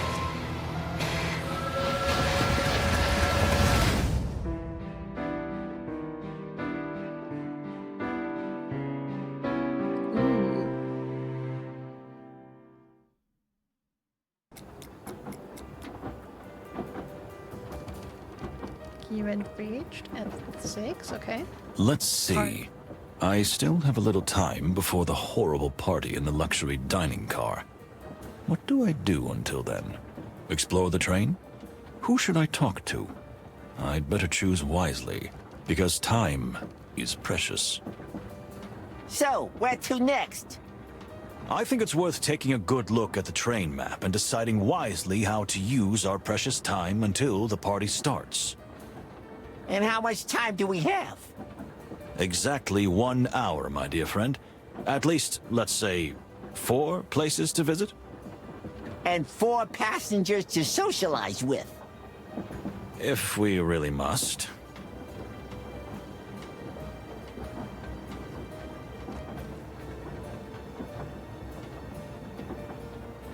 Basil's nest, okay.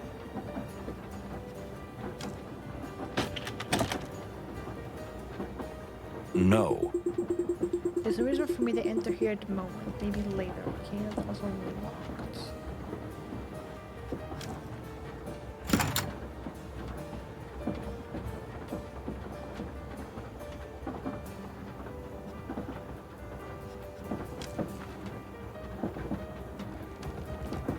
Okay, third class with Basil, Plato, and Moses. Second class wagon 2. Second class dining. Oh, I can see where people are. Okay, nice. It's Cassandra. Second class wagon 1.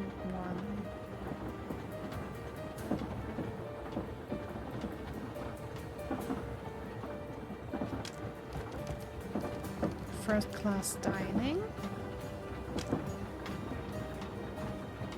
First class luxury wagon. Oh, is that the Baron? Probably.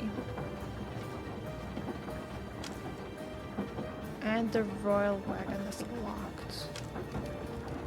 Storage wagon at the back. Okay, that's probably what was locked right now.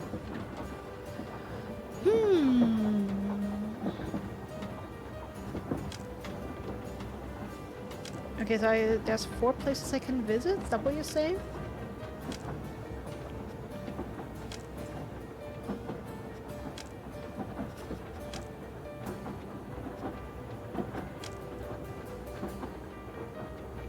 Okay, let's try a new character and then some of the ladies. Hey, hey, hey! You're the detectives, aren't you? The high rollers from Clawville. High rollers? I don't hear that enough. Detectives Moses and Plato, yes, that would be us. And who do we have the honor of speaking to? Me? I'm Basil. Basil Pesca is my honest name and it's full of furry glory. To my friends, it's Baz. To my enemies, it's Reddy Pesca. Well, I'm a wombat, but you don't usually get to choose your nickname, eh? Nice to meet you. Unfortunately, it looks like we're going to be travel companions. Yes, we are, but don't let the condition of the carriage put you off. I'm not saying it's as good as the others, but I'm not saying it isn't. I'm not sure I follow you, pal. You see, my dear furry friend, everything is relative and a matter of comparison. That's not a real answer, is it? Ah, so you really are detectives. Obsessed with facts, huh? Well, you'll have something to investigate soon, I tell you. Just keep watching. Ooh, what would that be? A murder, maybe?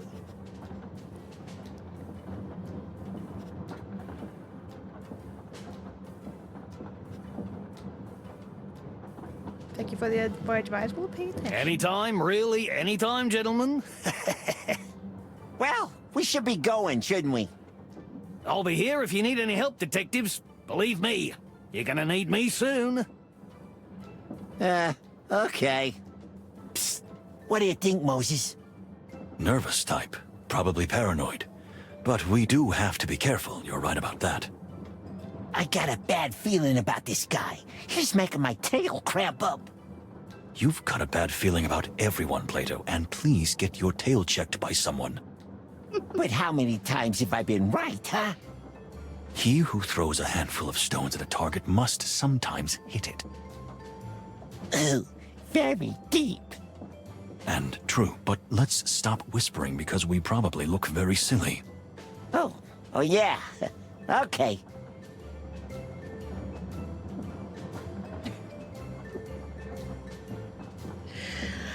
I don't know, for some reason I just can't get over the fact that Plato constantly looks like a wet cat.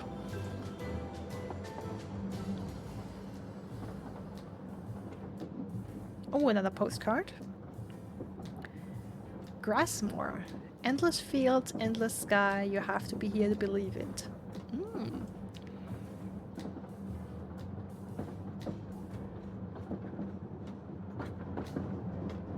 Yeah, the postcards have to be some sort of collectible. Alcohol, hay, chest.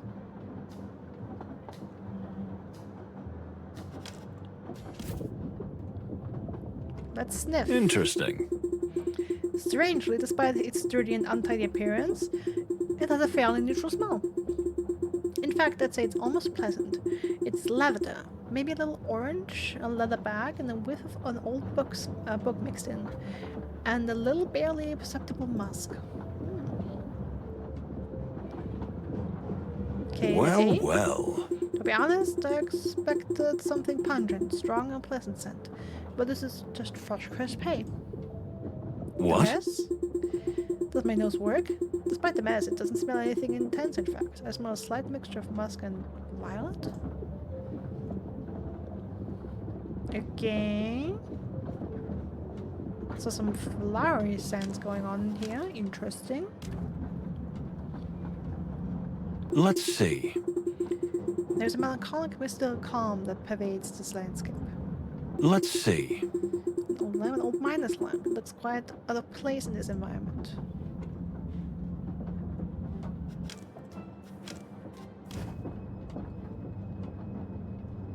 Interesting. Although this guy always seems nervous, his heartbeat is quite steady and slow.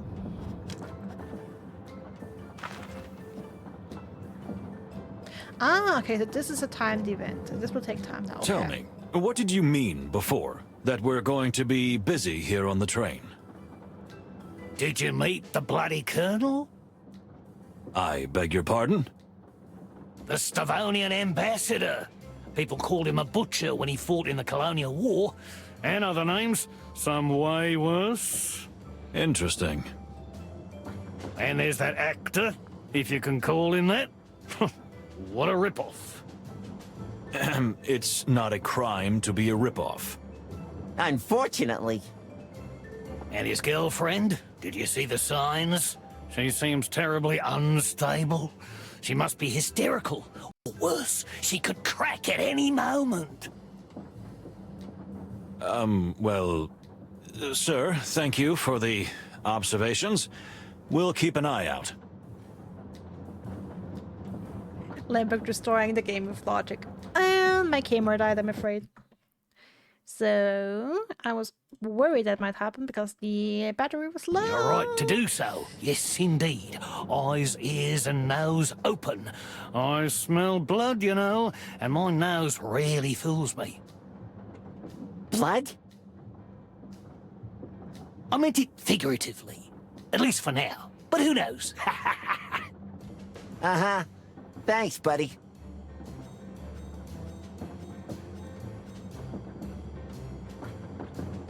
Okay, or maybe this isn't a mask? Okay, what was the clock about? Because the counter didn't go down. Shouldn't this be at 3? If you ask me, it's no coincidence you've been exiled to the last car. You mean someone might have deliberately wanted to distance us? I'm not saying they did. Well, I'm not saying they didn't. You're also not saying much of anything. You think I'm just paranoid, eh? What? Nah.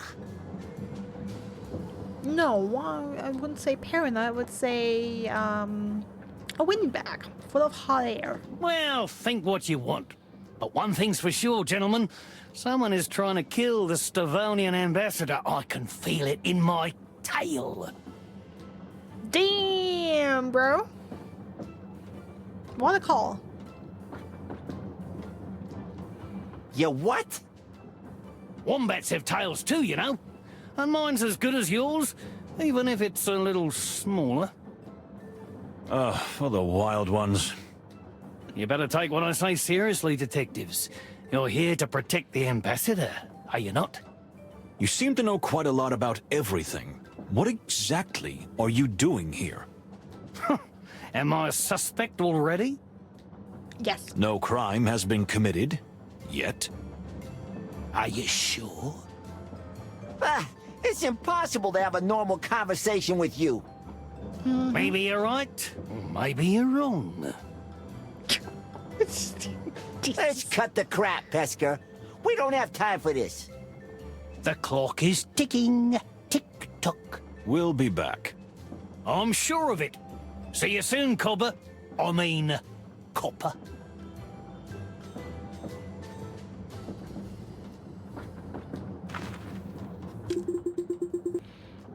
Have a pleasant journey ahead. And you too, coppers.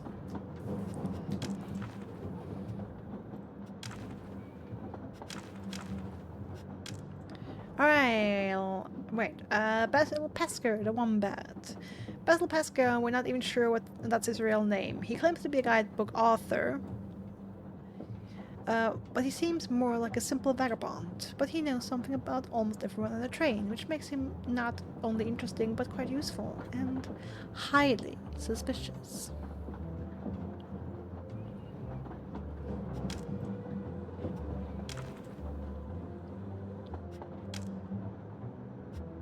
The Butcher, massacring Turogo.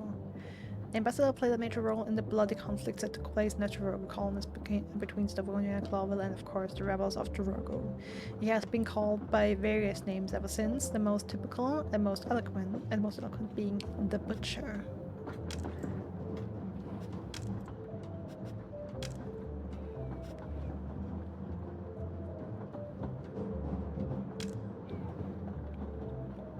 Deliberate separation. Basil Pesker said it was no accident and that someone was deliberately trying to keep us as far away from the ambassador Ignat as possible.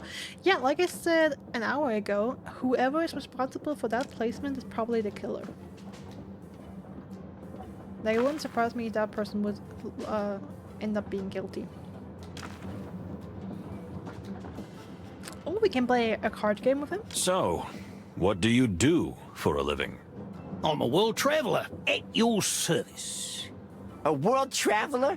That's a profession? I write guidebooks, mister. And the best guidebooks in all the wilderness. Is that so? Here, take a look. This is the latest book I've written about Nautica. Thank you. Are you working on a book right now? Always. I'm writing one about the Clawville Express. Good to know. Thank you. So, the ambassador. What else do you know about him? Yeah, not much. I'm not a military historian or anything. Strangely, I feel as if you still have something to say. It's rather odd that he, of all people, is being sent to the peace negotiations. Because... Ignat is not only a butcher who has led Stavonia's bloodiest campaigns, but he's a particularly keen supporter of perpetual warfare against Clawville. Sounds counterintuitive to send him to a peace treaty. I gotta say I agree on that. Which is the opposite of peace. As you say, my furry little friend. And what do you think of the other ambassador? I don't know much about him. He's a bit of a mystical figure. I mean, he is really some kind of shaman or something. But I know he's sick just thinking about being on the same train with a Stavonian delegation. Because? Come on, you really gotta ask that now? Everyone knows that the people of the Turogo colonies hate the Stavonians. Historical reasons, you know? Great massacre, genocide, invasion, slavery, just the usual. Just the usual, he says. And that's why peace is important, isn't it? Maybe so, but someone may be seeking revenge instead.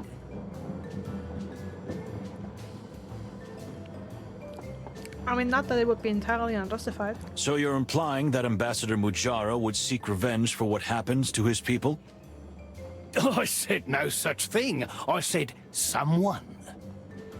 You're playing games with us, ain't you? Oh, come on, not just you. Don't take it personally. I'm playing games with everyone. I already feel less special. Not the response I was expecting. If there's one thing I can tell you, Mujara's sole presence is highly suspicious in itself. Why? Why here? Why now? A deliberate political provocation? Or is it kind of a test? You mean the Crown is testing the Stavonians by bringing them together with their enemies? Why not? Tell me, do you like spy novels by any chance? Oh, how do you know? I eat 'em up like a good tender straw. I mean, I don't know. Maybe this guy is reading too many spy novels, but Given that he already predicted there's gonna be a murder on the train and that the Savonian ambassador is gonna be the victim, I give him some credit, if I'm honest. Yeah, I thought so.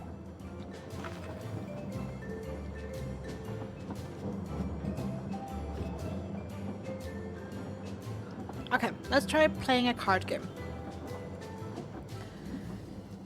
Also notice Hannibal Lecter sound. Really? Does it sound like Hannibal Lecter?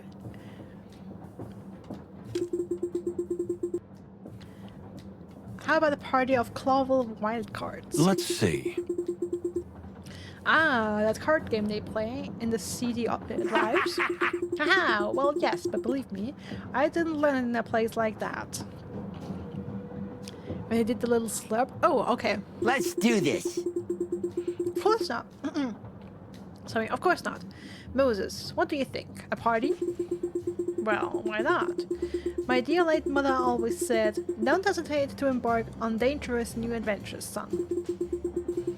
I don't think Mummy was talking about life-threatening card games. Clawville wild cards. A crown round ends when the player fills a row with their own cards. Win 3 crown rounds to win the match. Okay.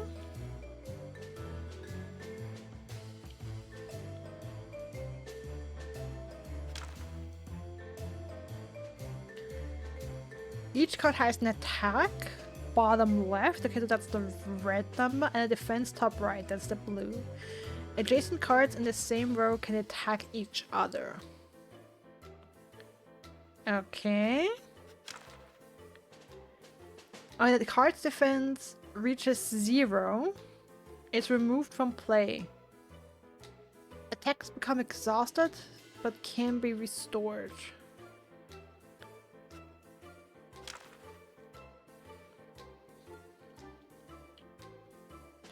A chip of the opposite color locks the field when the card is removed. You can play cards on your own tokens. Playing or restoring cards as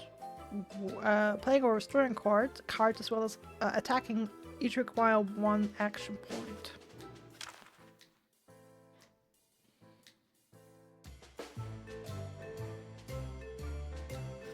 Okay, I mean, let's try it.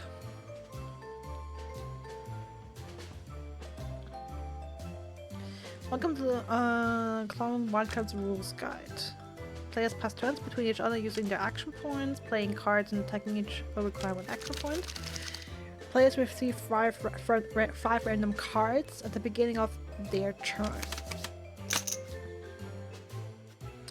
You can only play cards on empty fields or fields locked with chips of your own color. The chips number indicates how many turns that field will be locked from the other player. Only the opponent cards in the same row adjacent to the selected card can be attacked.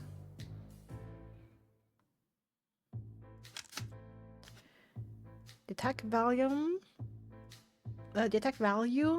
of the attacking card is subtracted from the defense value of the defending card. When the defending card's defense reaches 0, it's removed from play and the chip of the opposite color locks the field. After attacking, cards become exhausted and cannot attack again. An action point can be used to restore them. The round ends when the player fills a row of their own cards. And play to win the match. Okay. Let's see if we can do that.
Okay, so Basil won that round. Got it. Okay. Okay, 7 attack. Let's see. 7 defense, I mean.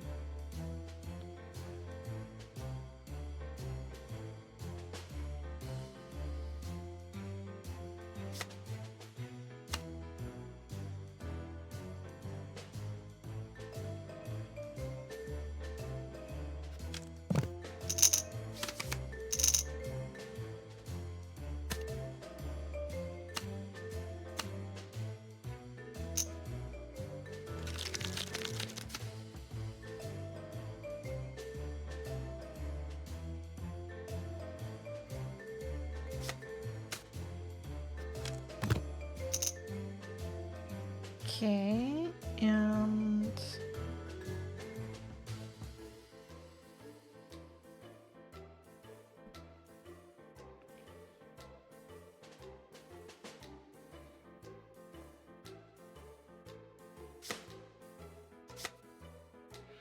maybe let's protect this spot.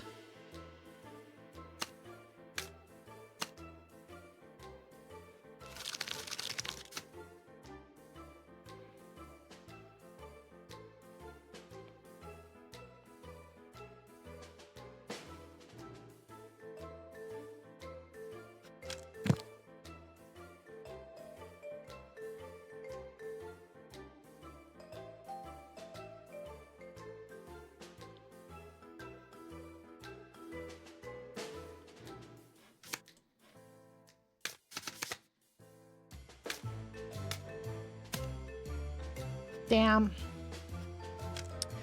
Yeah, okay. Not good at the game. Okay.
Oh, welcome back, Rosie. Sorry to hear that you were almost stimulated.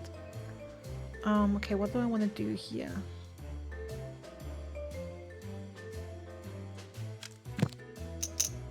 Let's block this. Oh, damn, that's what. Well, that was already 3 moves. Damn it.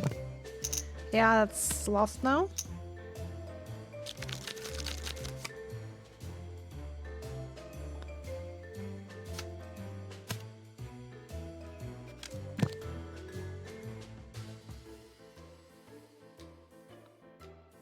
Oh, then that was dumb. Oh, I'm so stupid. I should have just placed 3 animals. Oh my god, I'm so dumb.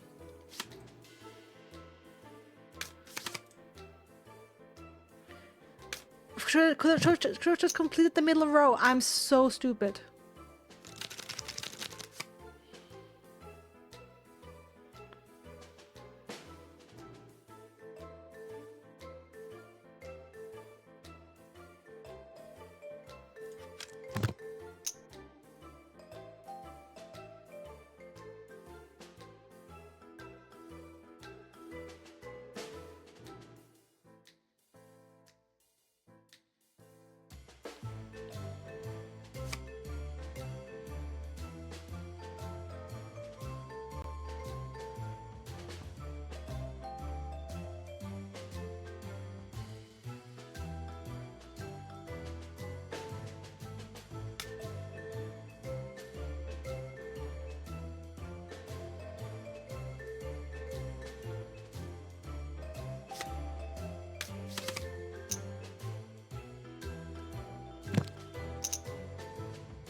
Oh no, it's not. Ah, dang it. Yeah.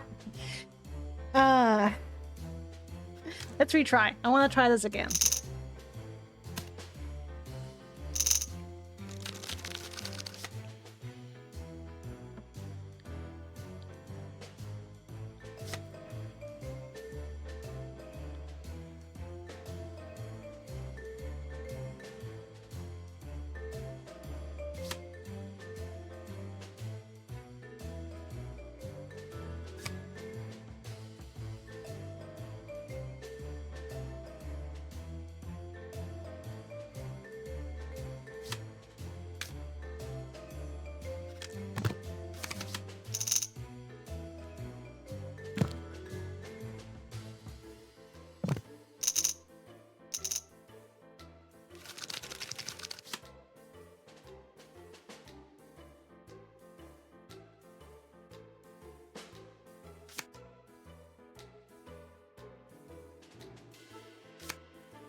Okay, so the important thing is I block this up here.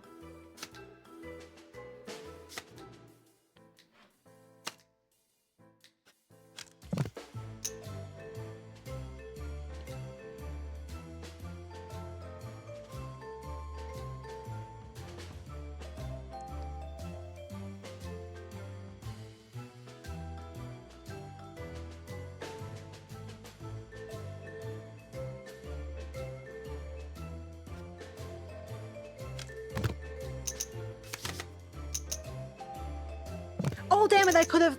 I still messed up which is which. Okay, but now I win. Okay, so red is attack, blue is defense. For some reason, I mess up which number is which. Okay, so 6 attack.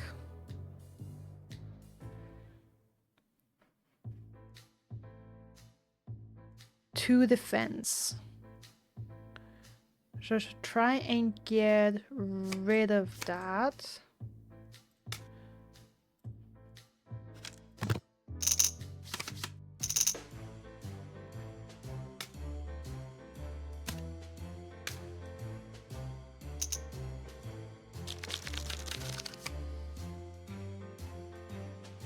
Okay, this has 4 attack, so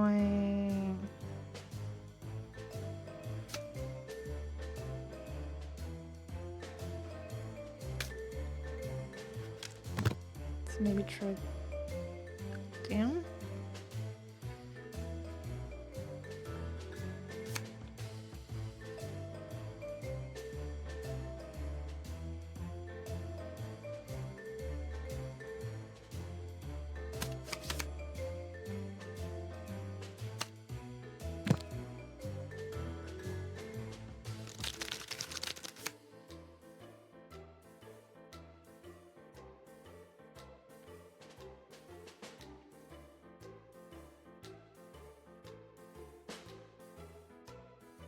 Okay, this one can kick me away.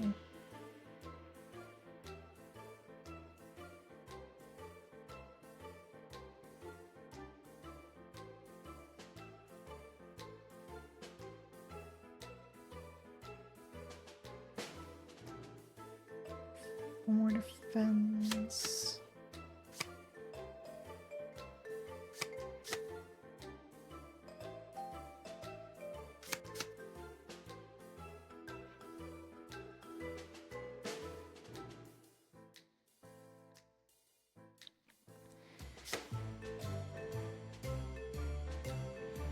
Okay, but I only have to win 1 row.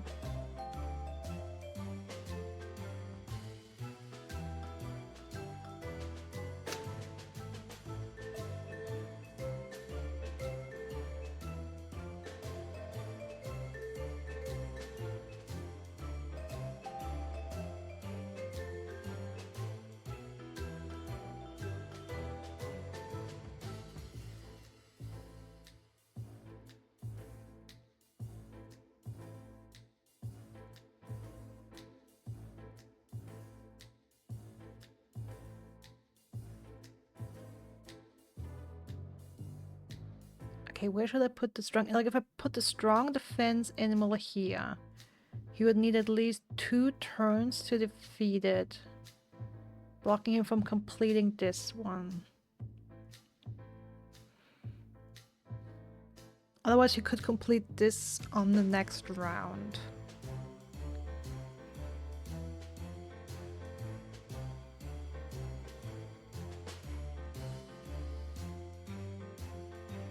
But I don't necessarily have to do that. Just if I place anything here, it should stop him from winning this next round.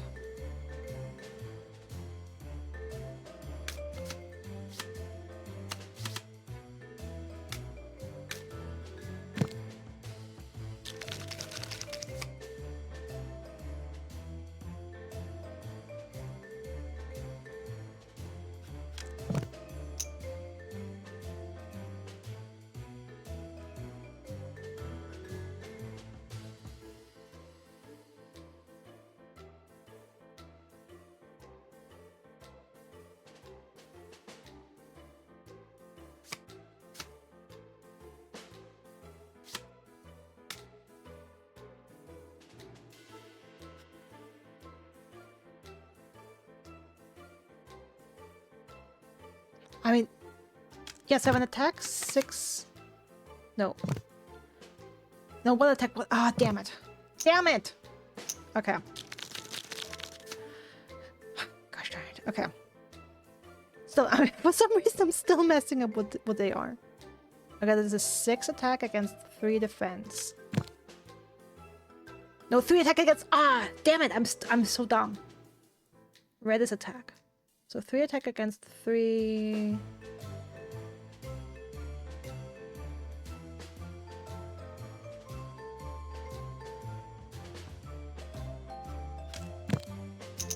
Okay, yeah, that works.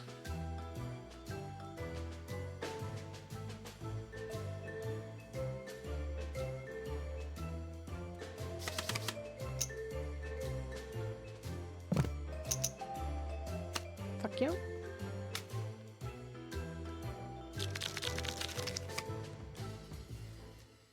Okay, 6 attack against 4 defense, so that's a win for me.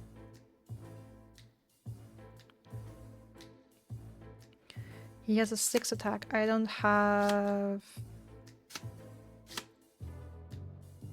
something similar in defense. And I can only play a card I couldn't attack. Okay, this one has 4 attack, but is blocked. I don't have anything.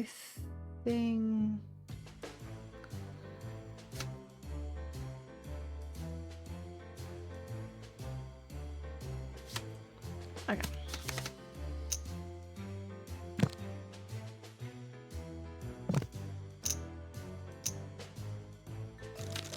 Okay, this one's dangerous now.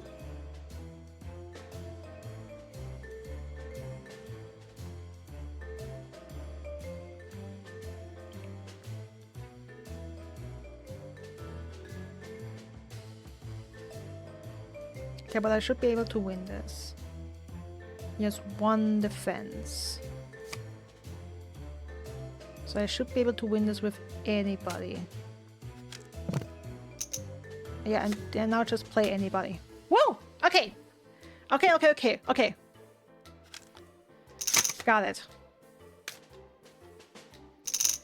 Okay, 3 attack, 6 defense.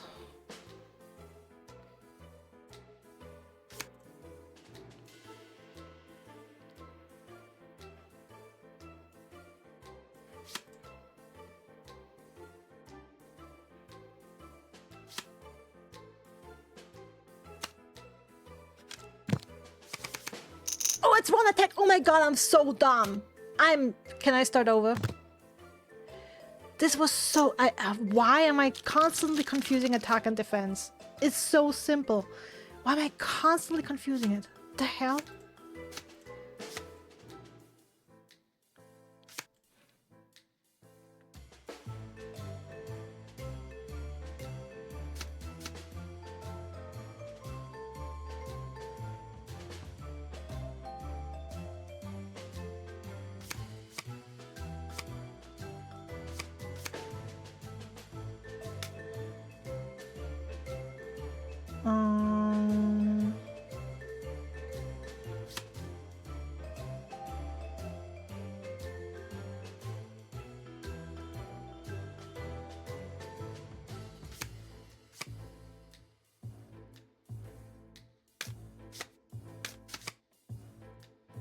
We'll see.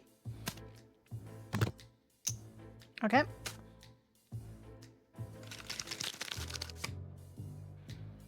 Seven defense is heavy. Okay.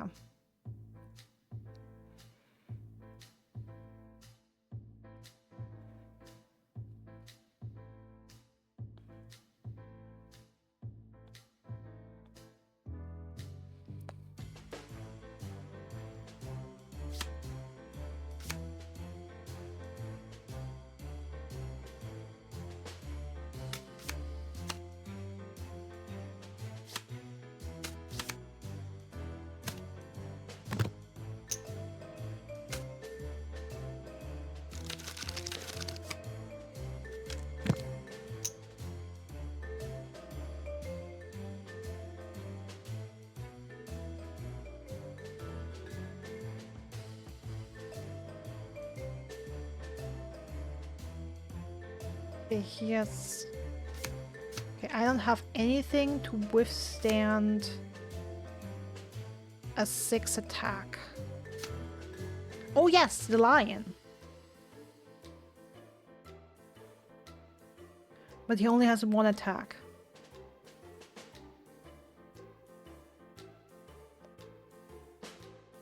No, that's defense. Damn it. No. Okay, so it's 7 attack, so he could get rid of this card.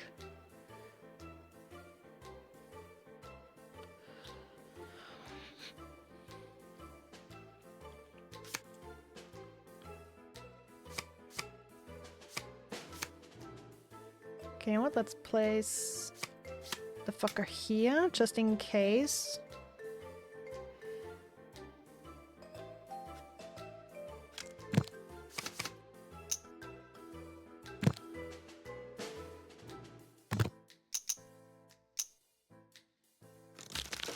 Okay, now I just need something with more than 2 attack, with 2 or more attack. Yes. Okay, and now place anything here. Okay.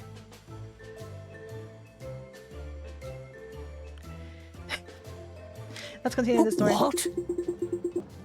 Splendid game. I'm genuinely surprised. Listen here. Nah. Do we not look intelligent enough to win a card game? No, not that at all. But I didn't think you was What? Blind? But Detective Moses is a fox. So what? I have no racial prejudices. Prejudices. What is with my mouth today? I can't talk.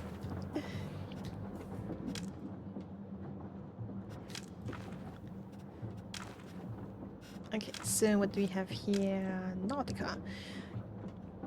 Nautica is an underwater country, with Nautica City as its capital, and its inhabitants are almost exclusively aquatic animals. In the last 50 years, Nautica has opened its doors to other countries, and the most important parts of the capital have been made habitable for land animals. But most of the country and the capital are still exclusively for aquatic life. Nautica's culture has developed in isolation for centuries, making it very different from any other part of the wilderness, both in its social structure and in its culture or art, making it a popular tourist destination in recent times. It looks really cool. Facts and clues. Butcher. Another war.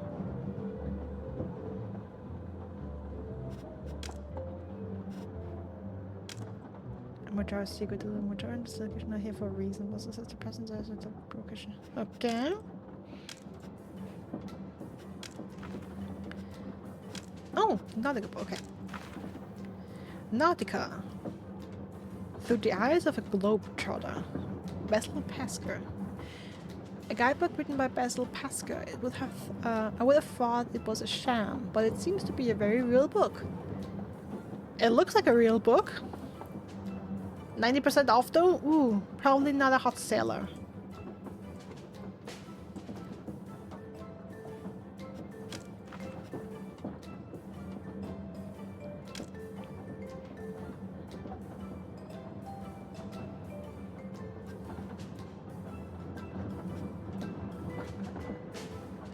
Okay, so leaving the cabin, is that a timed action now, or? Yeah, time actions on to the next key event 3. Okay, cool.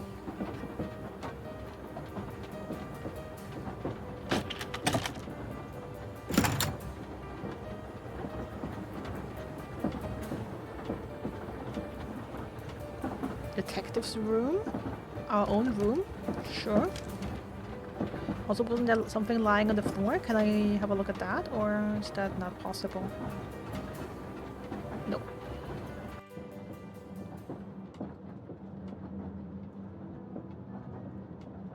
Oh no, sorry to read that, camps. Map of the wilderness? Let's see. We may need it later, okay?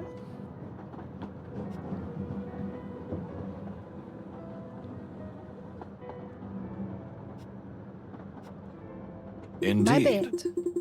Tiny, hard, and infinitely uncomfortable, just like home. Plato's bed. Nice shoes, neat bed, and well-combed fur. These 3 things define a true gentleman. Unfortunately, poor Plato falls short in all of these.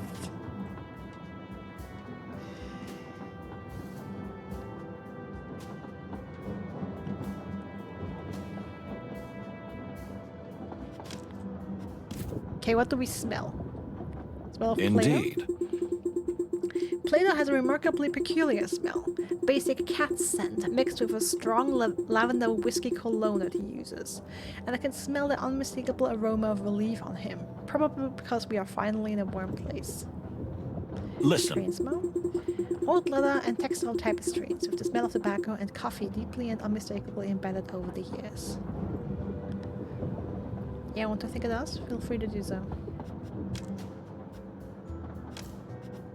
What do we see? Let's see. This is without a doubt the cheapest and worst conditioned cabin of all. It's an honor.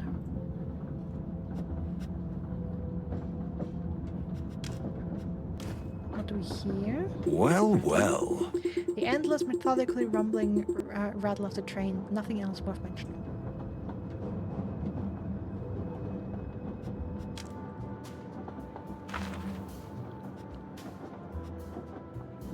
Interesting. Why the train? Isn't that strange to you? What do you mean? Here are the peace talks on which the future of the wilderness depends. He is an ambassador worth his weight in gold. Is surely a train the safest and best way to make this journey? Listen. It's not that simple. The Clawville Express is a sight, a legendary train that is a very symbol of the Clawville colonial empire. In a way, the journey itself is symbolic, and that we are all on it together. And the trust, my dear friend, in such a fragile diplomatic relationship is as important as the peace negotiations themselves. Nothing too crazy, thankfully. It's a little judgy, but this guy who is part of a firm that just joined our firm had to take a few seconds to think about what software they use. Like the tax software is literally how to do we do our job. How do you just not know it? Okay, yeah, that's... okay. His thoughts also come from what I've heard about this new firm, and two, it's when justice law. Okay, also I said I've heard this switch to firm wouldn't be bad. I also with someone child did the exact same transition a few years ago and it sucked. Oh, okay.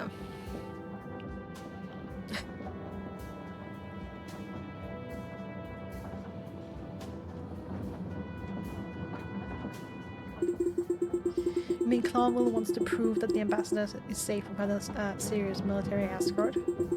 Something like that. And we are also part of the insurance.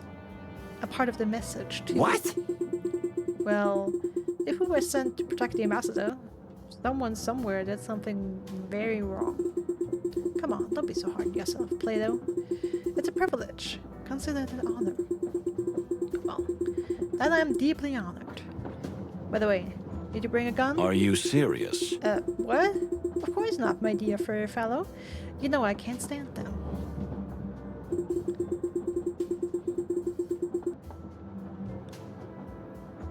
Yeah, but you know, Moses. At the moment, we are more bodyguards than detectives. I don't need a gun. And you? You have one? Yes? Hell yes! I always carry my favorite semi-automatic. There you go. Then we have a gun. That'll do. Yeah, I hope.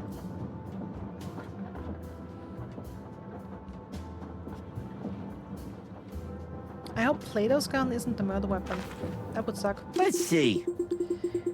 What do you think, Moses? What should we Listen. do? Well, we're detectives from Clawville on the Clawville PD, and also bodyguards on this mission. It's our duty to find as much as we can about the animals who are traveling with us. There is no case, but you're already investigating. It's just pure curiosity, Plato. You told me to be more social, right?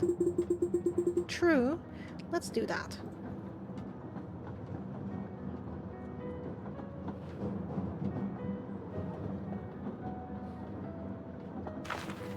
No way. Okay. This rat hole. I don't know where they locked us in. Well. It's a bit strange, really, although given the illustrious company we're traveling with, it's probably not that surprising. Anyway, it won't be it won't be easy to keep an eye on the ambassador from here. We'll have to do a lot of car-to-car trips, that's for sure.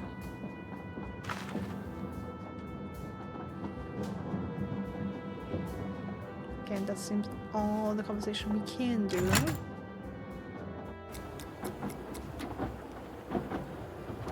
Okay, so I'm guessing being in the cabin and leaving it only counts as a timed event if you engage in conversation. That's from how I'm reading it this far. So we can enter a cabin, look around, sniff around, but as soon as we engage in conversation with a character, then it counts as a timed event.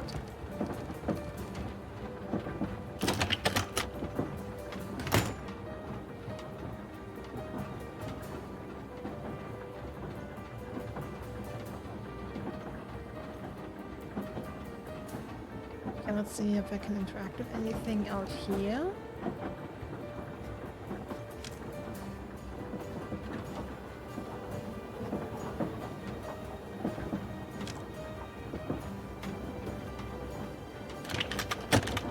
Okay, let's go to the second class.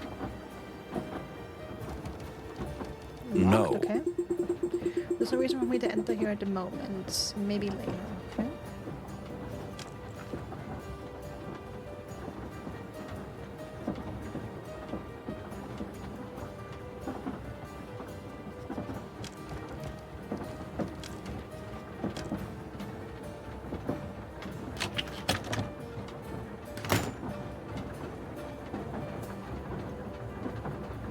This one's also locked, okay. It's funny that we're not even getting information on whose cabins these are, but I guess we just don't know yet.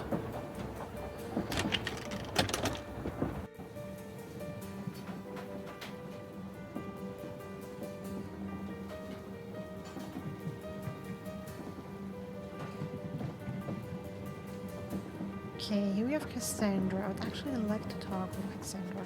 I mean, we have Cassandra here. What's her name? Fine. Something? I'd like to talk to her. I mean, I have only 2 more people to talk to. Maybe let's do the ladies. Or should I?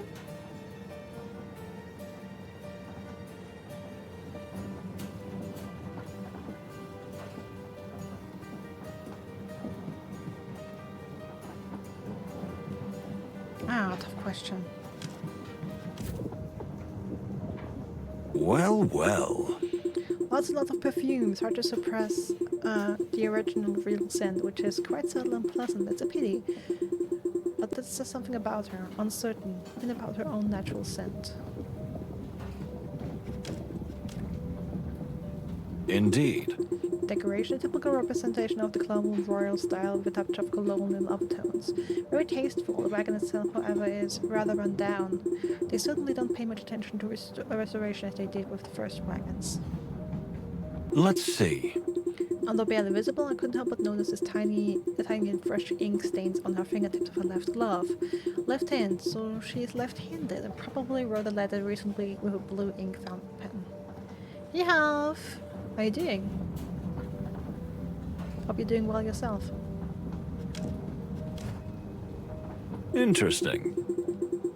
Fragile body and soul, nervous breathing, soft jingling of precious jewels. Reflection of silk and fine hair, a racing heartbeat. Damn, I want to talk to everyone. I guess going into our own cabin was a bit of a waste.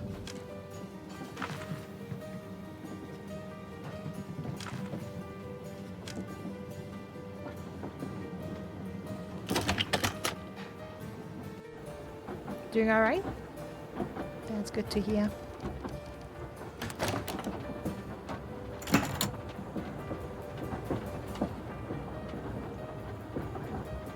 Turtle delegation.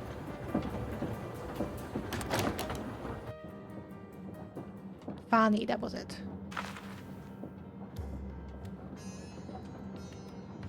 Oh! Interesting. Malakia hemiconia, a wonderful and extraordinary flower. I wonder why it's kept under a dome like this. Well, well. This plant must be very precious to the ambassador. Listen. Raw? We have nothing to do with these, for now.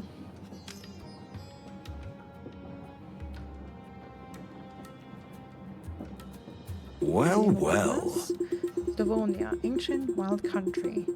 They say wild animals still live in its vast, untamed forests. Weird painting. A little bit abstract, yeah. Looks like a bunny. What? A rather interesting painting. This new wave art is too sublime for me.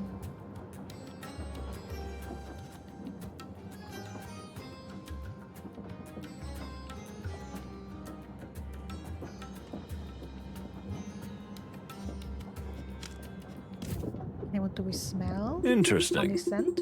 I don't think there's a single drop of chemical on her skin. It's as if the fragrance comes from only natural sources.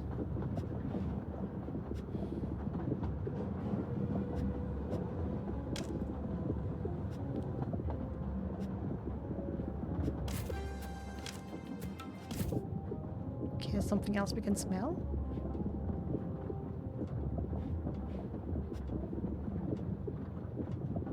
In here? Are you sure?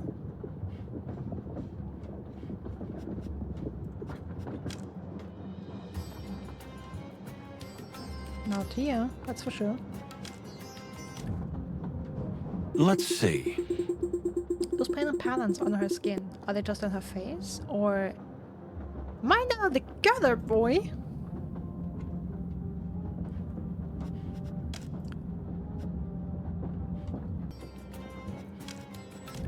Well, well. Pleasant looking female, that's for sure. Okay, what else? Let's do we know see. about the scent? She's an extremely pleasant scent, not too strong or natural. Okay, so just had to click on funny twice. Well, well. Her heartbeat is slow, steady, almost melodious.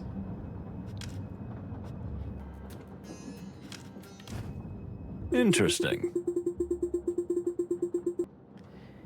She hums a tune very softly, almost inaudible. Can't make it out. Okay. She seems very chill.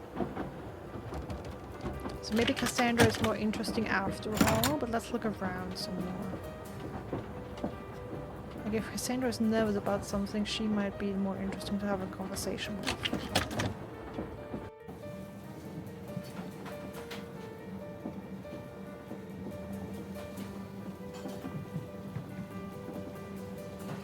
Okay, first class dining. This is a really excellent little ornamental tree. If you want to know, it's a... Don't start lecturing me on its scientific name and all that. But I just... Moses, please.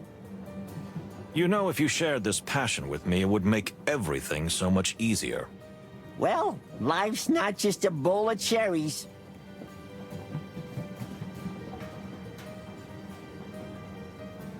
Very true. Well, well. It's a whole different experience compared to the second class dining room. Okay, second class wagon? Wait, so that would be going back? But how do I go forward then?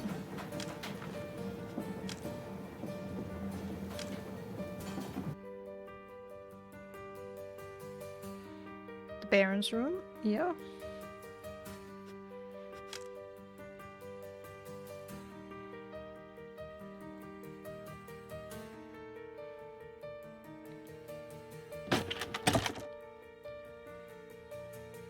First class dining. Okay, maybe that just showed me like the wrong text.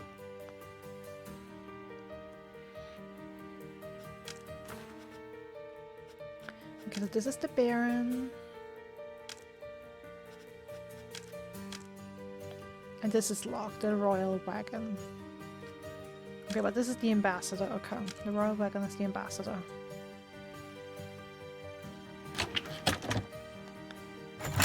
Same, Catilla. I said that earlier while we were still at the station. Of course, since this is, you know, a train, murder mystery, also like the winter setting, or like the... At least it's some... You know what I mean? But yeah, I was also reminded of Orient Express.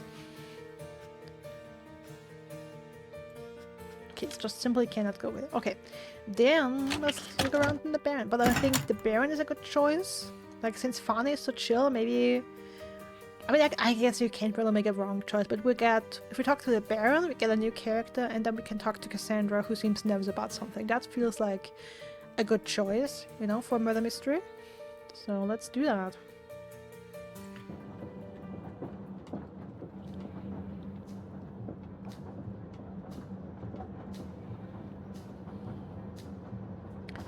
Alright, let's look around.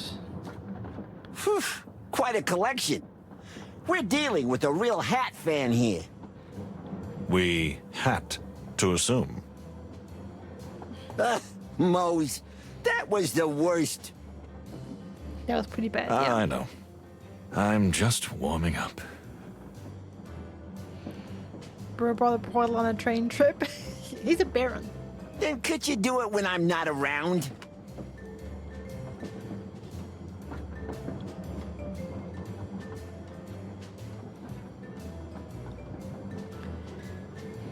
Oh my god, yarn balls. Packed only the essentials. Only the most important of all things have been packed. Okay?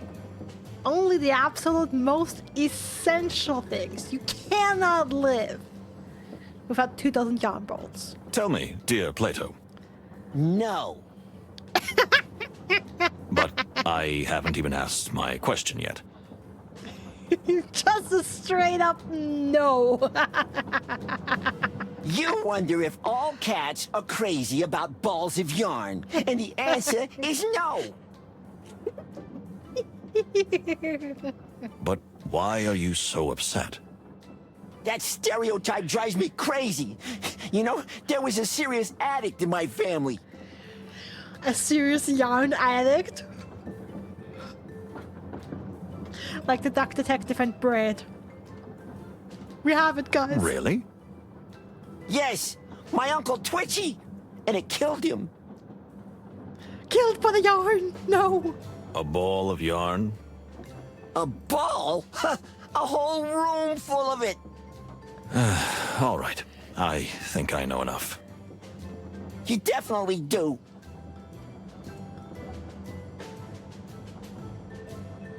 Small table, okay. Ooh, jewelry box. Nice little box. What could be inside? Perhaps the world's most beautiful and smallest ball of yarn.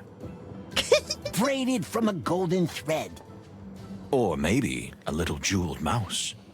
Ooh. With ruby eyes and a diamond nose? Perhaps. Or probably nothing. I guess.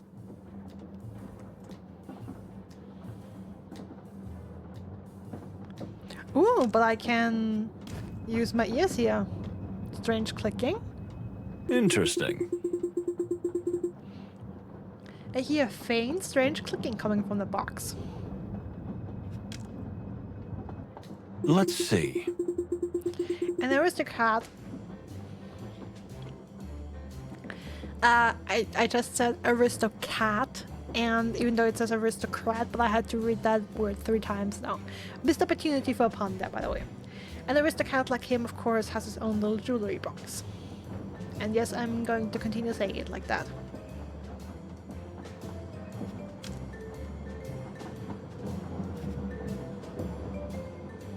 Huh! Look at all those pillows. You could drown in them. My head. I need a pill. Oh. Moses, for the furry, feathery, scaly last time, please stop trying to be funny. I know. Sorry. That was a little bit much.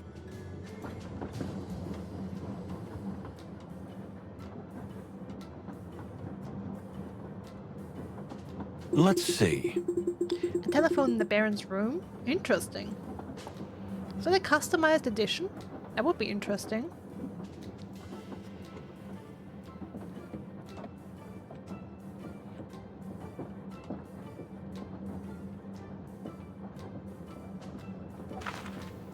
Well. Who do we have here? Huh, a real Clawvillian aristocrat, eh? He says it's aristocrat.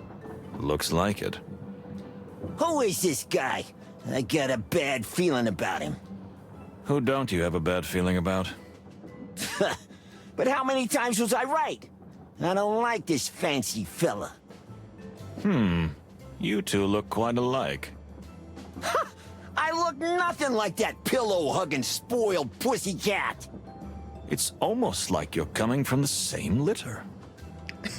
Oh. Moses, I don't like it when you try to be funny.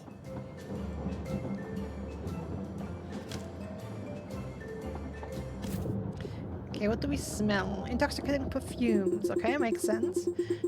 His clothes have a distinctive subtle evaporation, probably from some special detergent that protects fabric. I can also smell some citric perfume, a very small amount of catnip, which he probably has hidden in one of his pockets, and a slight smell of pretty usual soap.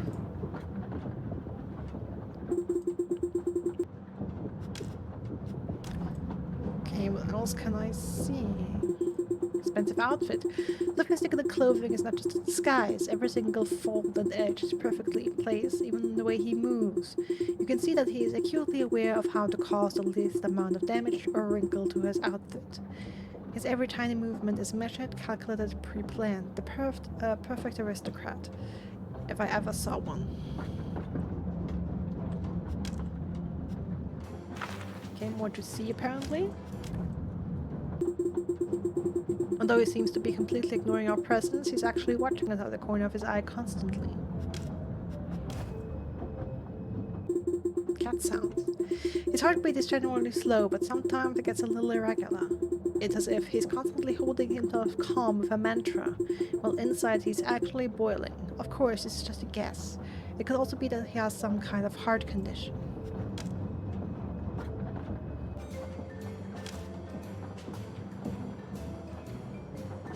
Okay, let's talk to the Baron. Ah, the detectives. What a pleasant surprise. No, it's not. Your voice sounds very different from what you say, Mr. Baron Artemis Horatio Whisker, at your service. And yes, you're right. In fact, I'm weary and fussy. I don't want any company. Not at all. We're sorry to interrupt you, whatever you're doing. We'd just like to ask you a couple of questions, since we've run into each other. You mean we ran into each other in my cabin after you showed up uninvited? Well, since you're here, ask away. But if you bore me too much, I'm sure I'll fall asleep. My pillows are calling. Tell me, what are you doing on the Clawville Express? Oh, what a surprising question. Well, if you want to know, I'm on my way home after visiting a distant relative in this terribly cold place. Terribly cold. So you have family living in Stavonia? Actually, we're from here originally, but my family has lived in Clawville since my great-grandfather and made their fortune there. If you don't mind me asking, You're of aristocratic descent? Well, I'm afraid not. And I do mind you asking. I really do. Oh, excuse me. We didn't mean to... Anything else? I hope not. Yeah, actually a lot of stuff. Well, what do you want? Just quickly, if you please. Yes, let's see. I would like to return to your origins for a moment, if you don't mind. I do mind. He's so rude. So, your family made their fortune in Clawville? That is correct. And the relative you're visiting? Well, he's in a whole different class. Do you mean they're poor? Penniless? It's a touchy subject, you know. If you don't mind, I'll just leave it at that. Yes, but still, you're saying... Yeah, we understand, sir.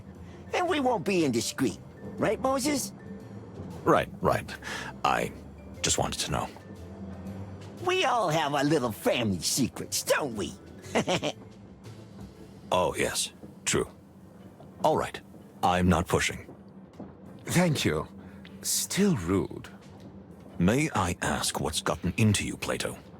I love your enthusiasm and the fact that your work comes before everything else. But we're not in the middle of an investigation. Yet. So don't ask someone about something they're clearly uncomfortable talking about. But that's our job. Furry heavens, Moses. Let's just focus on the task at hand. Stop seeing everyone as a potential killer. Says the one who, for the entirety of this prologue segment, has viewed everyone as a potential killer. Of course. You're right, Plato. I'll make a note of that. Or at least a potential danger. Forgive me for saying so, but you seem a little nervous. I couldn't help noticing you watching us out of the corner of your eye. And your heartbeat... So, you really are a detective, aren't you? By the way, yes, you're right. Ever since I heard that a murderer... What? Murderer? Where? I mean, there's an alleged murderer on board. So we have heard. Really? Who told you that? Who? Everyone. Everybody's whispering about it. Someone's trying to kill the Stovonian ambassador. Well, who wouldn't want to? No surprise. A little more seriousness, my dear Plato. Unfortunately, it's really not surprising. Still, it's a terrible thing to hear. Is it really?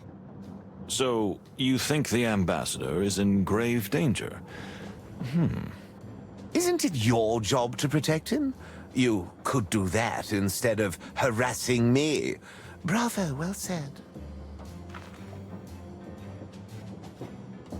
I don't mean to offend, but it seems like you're mumbling to yourself a lot. Or to somebody?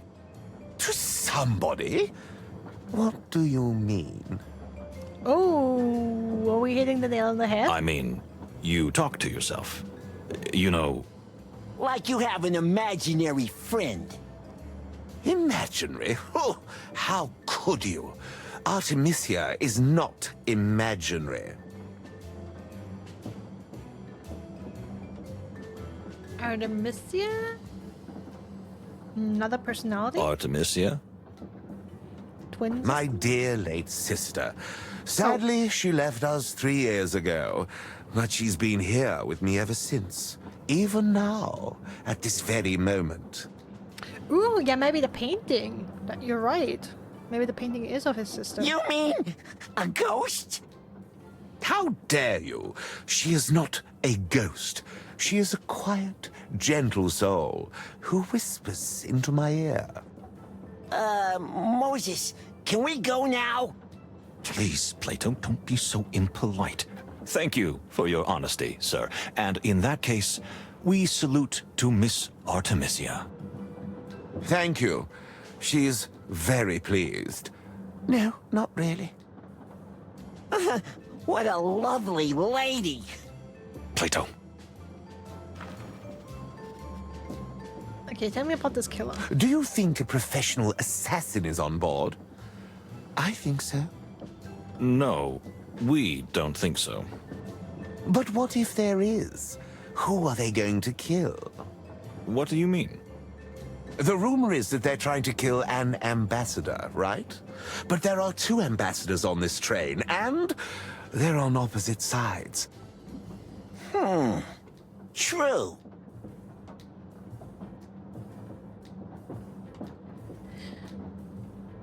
I mean, since we're currently in a prologue segment, since we've already, we started with the discovery of the murder at the very start of the game, this conversation almost makes me wish we hadn't, and that the game was differently structured, and there's actually 2 potential ways how the story goes, that depending on, what choices you make in a first act kind of setting, either one of them could be killed. I mean, it would be basically then when you would write 2 different stories essentially, but it would make for an interesting setup. Just thinking, just thinking out loud, because it's true. We are in a situation politically. We have 2 ambassadors from 2 nations who are hostile to each other, who are on the brink of war, and basically whoever of them would get killed. It could be, it could have catastrophic effects. So that would have been an interesting idea to have that structured like this. So it's almost sad that we don't have that. Or it's almost a little sad that I already know now who's gonna die. Even if the story is purely linear and you only have one possible victim, it would be it could be interesting for the player to be guessing just as well as the characters. Okay, who is potentially going to be murdered? No one is going to kill any ambassadors while we are here. You can't be everywhere at once. The train is long. Yeah, well, I can teleport. We just need to keep an eye on all of the passengers, all of the time. That's multitasking. You're not talking about me, are you? That I'm a potential murderer? We are not. Why do you have to deny it then? Maybe you have something to hide, eh? I didn't even hear that. I did.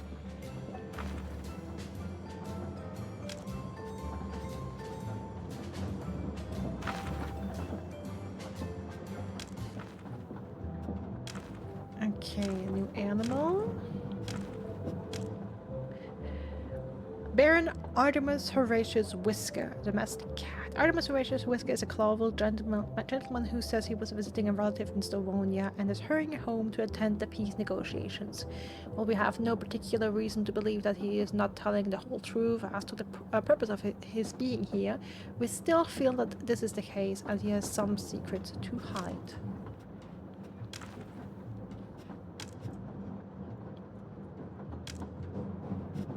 Mm-hmm.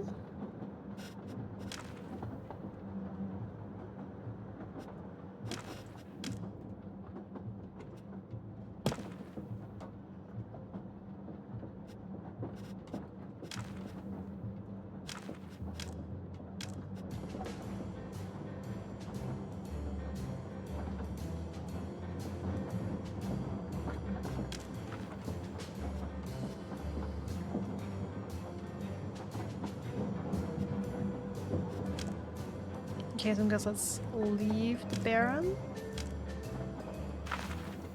We have nothing more to talk about with him. Oh, the Archpriest, I can look at it now. Yeah, this is Artemisia, okay. So that's her. The Baron's dead sister? Artemisia. Yes, I confess I shivered a little at the thought of her being here with us even now. Do you believe in ghosts? No, of course not, my dear Plato. But I do believe in the power of faith, if you know what I mean. Yeah. And you? Well, Moses, I believe there are things that cannot be explained. And that we should notice when we stray into territory we don't know enough about. So you're not going to be an occult detective? Am I right? Not while I still got fur on my tail. What? As if our eyes are following me. Are they really? Okay, no, it would have been funny if they really were following us. There's something unsettling about the painting. Listen.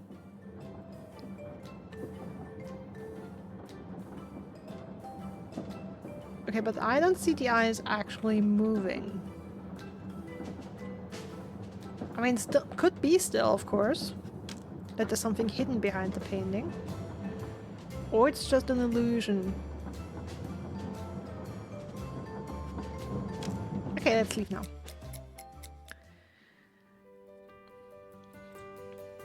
Okay, now let's go talk to Cassandra.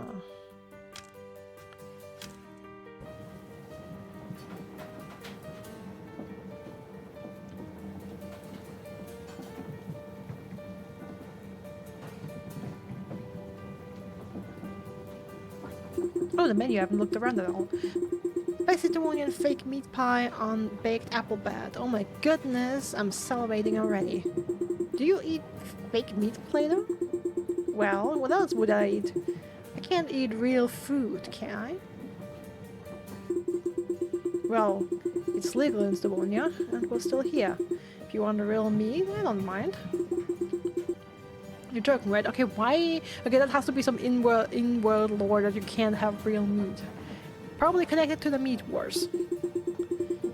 You always say I don't understand the concept of humor. One of the few things you really don't excel at, Moses, but I hope you were joking.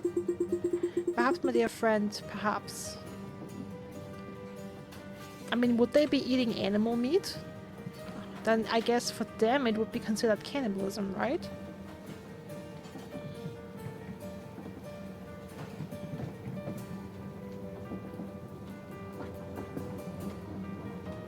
Wagon, just looking around, seeing if there's anything more I can interact with other than the fair lady. No, Dan, let's talk to Cassandra. I'm sorry, I can't believe I'm saying this because we're on a train, but I think I'm a bit lost. Not to worry, Miss Faye. It is indeed a train, but a rather large one. With quite a lot of secrets. Let's hope not. I'm so glad you detectives are here. And why is that? Well, rumor has it the ambassador's about to be assassinated. Oh, everyone already knows that. What? Haven't you heard? Everyone's talking about it. They say someone on the train is trying to kill Ambassador Ignat. Although we don't think this will happen. I've heard it more than once, and I'm not even the social type. As an actress, not the social type? Okay, that is interesting. Why alone, if I may ask? Isn't Mr. Lupus your partner on this trip? On this trip, and I hope even further, yes. However, you know he's under a lot of pressure lately with our latest picture, and tends to shut himself away for an hour or two. It's his personal downtime. Ah, I see. New picture? Yes, El Wolf. You haven't heard of it? It's been all over the press. The scandalous director, the movie star, and the rising starlet. Which would be me. Oh yeah, I think I've heard of it. How's the filming going? Terribly. The whole production is a mess. The studio's in a frenzy and the director is an animal. And my dear Cassidy isn't at his best. You know, he's a sensitive artist. He needs peace and security and, well, this production is anything but peaceful or safe. I see. Thank you, Miss Faye. Oh, you're welcome.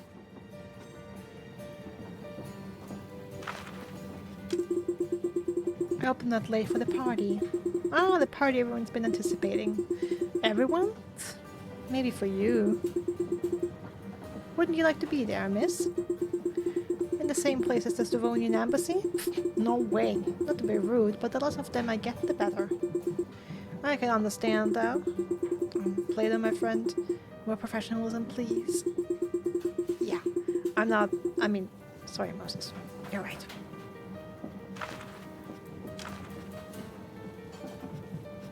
Your dear husband. Partner. Behold, the great Moses Wildflower is embarrassed. Don't be ridiculous, Plato. Don't be embarrassed, dear Mr. Wildflower. Cassidy and I aren't married yet, but if all goes well, we'll finally get wed after filming El Wolf. Oh, congratulations. Well, if we can get through that horrible shoot with that beast of a director. I don't want to be indiscreet, but I couldn't help but notice the fresh ink marks on your gloves. Oh, that's nothing. I was just writing in my diary. So, was that the first thing you did when you boarded the legendary Clawville Express? It is odd, isn't it? I just had a feeling something bad was going to happen, and I wanted to get it off my chest. The truth is, I always write when I'm upset. It helps calm my soul and process things. It sounds silly, I know. On the contrary, miss, it's a great way to calm your inner ocean. Sometimes I do it myself. Really? Oh, we're so alike. You don't want to be like him, lady. Believe me. You are so funny. He is. Sometimes. I'm totally not joking, and you both know that. Okay, tell me about El Wolf, another movie that totally does not sound like a porno. You said the director of the upcoming film is an animal. You mean in a pejorative sense? In every sense of the word. Charles Rufus Vidor has directed some fantastic pictures. In some of them, he was even a brilliant actor himself. But now he's old and sour and evil, as childish as that sounds. A rich director corrupted by money and power? Not at all, miss. You know, for Cassidy and I, this trip is a relief, a break from the madness of shooting. Thanks to the Great Wild Ones, the Crown thought the presence of 2 movie stars would brighten up the whole trip. So you're not just here on holiday? Holiday, relaxation, and still a bit of work, yes. I like to think of us as ambassadors for Clawvillian culture. So technically another group of ambassadors. I see. Nice thought. In a sense. Isn't it? I think so myself. I think so too. And we have 2 sets of Clawvillian ambassadors. Ambassadors of culture and the ambassadors of law. Alright, if that's all we can talk to her about, then I guess...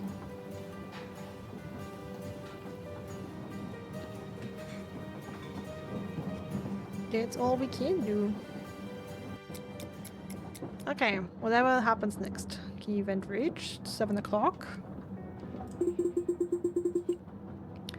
It's time, the party's about to start. Just get it over with. You'll love it, believe me. Think of it as one big sociological experiment. Yeah, but who's the subject? Them? Or is it me? You really are indefensible. You're right, dear friend. Sorry. Come on, I'm used to it. Let's go. After all, what could go wrong? As you say, Plato, what could go wrong?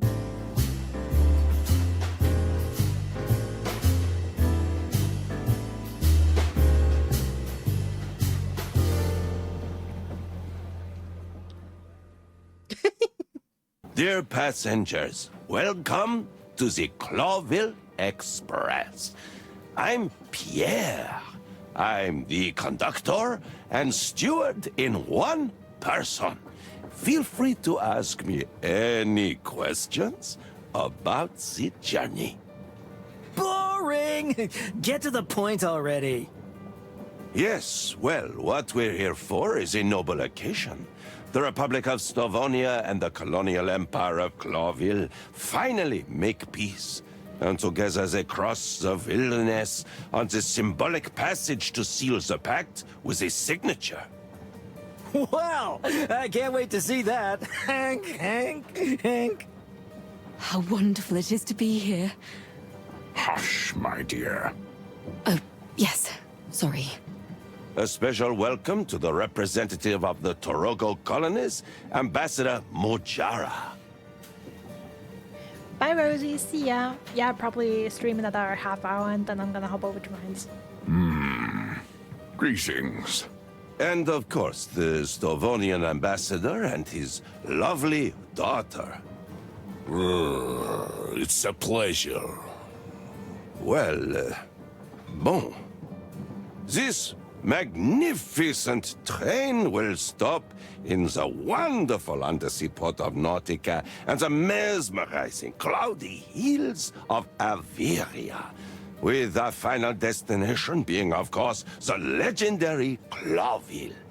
Well, without further ado, I'll hand over to Ambassador Ignat to open proceedings. Very well, then. It is never easy to unite two such great and mighty powers.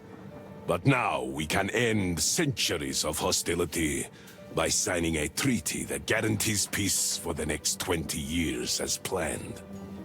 That is why I am here, as are many of you, whoever you might be. Are you talking about me? Here we go. Hank, Hank. The party is starting. Perhaps many of you know that I am not one for word talk, nor am I one for peace. That's for sure. Please, Ambassador, not now. Yet, I am here now because I believe this treaty will benefit both nations greatly. But I have to say, the glorious leaders of Stavonia have given me the authority to decide for myself whether or not to sign the treaty. What impudence! Sir, please. So I warn all of you that even this trip, however symbolic it may be, could have an impact on my decision. Father, please. There is no need to be that arrogant. Fine. So, I hereby officially open this great journey. May this voyage through the wilderness lead us to eternal peace, and so and so. What did he mean by that? That it's up to him to sign the papers or not? Ambassador Ignat does have more power than we thought, and that makes our mission even more important. They don't pay me enough for this. I thought we were going on vacation. Plato, my dear friend, no one ever said that. So, if just one single hair falls off the ambassador's back... The peace is dead. And probably us along with it. Great prospects. Indeed.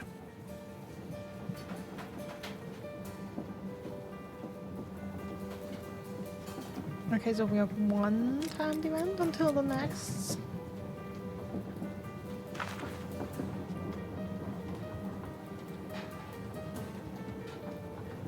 Volkswagen bar.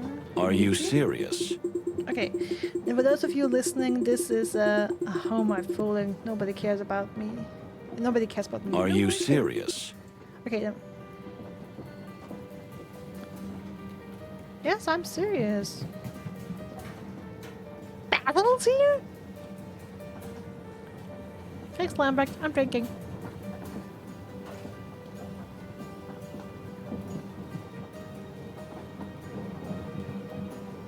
For real? Basil's here? Are you shitting me?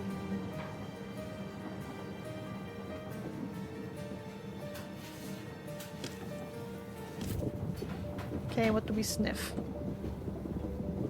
Well, Let's well. sweat. Ambassador Ignat is sweating. This may seem normal in a crowded, cramped space, dressed head to toe in fancy clothes, but the chemistry of his sweat is more indicative of some kind of agitation. It's like I'm detecting a little fear and confusion.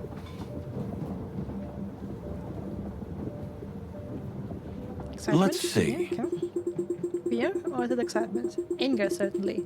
And a little contempt. You can feel it all in the ambassador's scent. I don't know what to make of it. It's too complex a combination of smells to be deduced easily. Strange aura. Interesting. There's something very strange about this figure. Hard to describe. He seems at once bewildered and sheepish, and yet highly confident. It's like two people living in one body.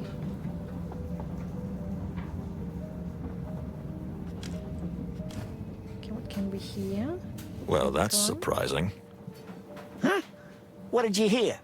Although Kunya seems distant and reserved, in fact, she makes a very faint purring noise. Is she purring to herself? Like when someone hums a quiet melody to themselves, yes. And she is looking towards Mr. Lupus. This is interesting.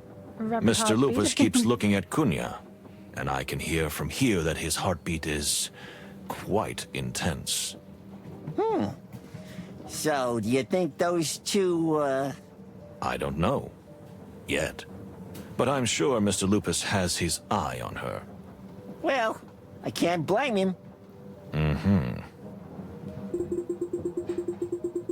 you think these two are planning some kind of affair? Oh, hi! Nanganchi, welcome, thank you for the raid. Hello!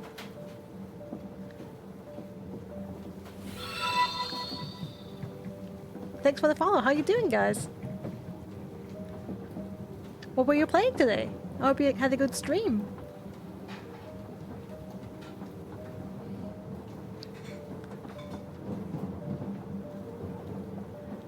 Moses and Plato is going okay. We're still in the preamble, so the murder hasn't happened yet again. So we're at the party right now. And I have no idea who the culprit is. Everyone is a little suspicious. You played Moses and Plato too? Oh, nice! I hope you had fun.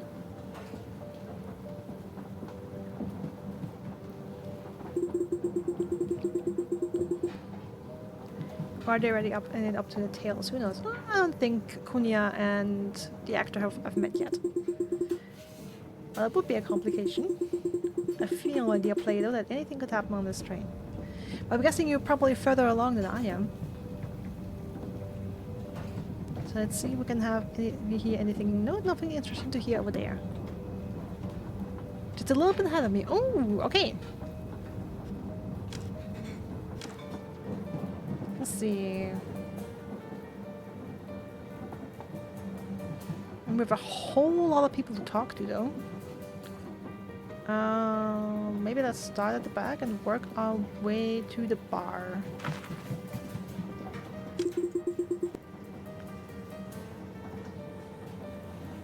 I hope you enjoy the game so far. I certainly do. So, milady, Mr. Wildflower, and the detectives, enjoying your evening?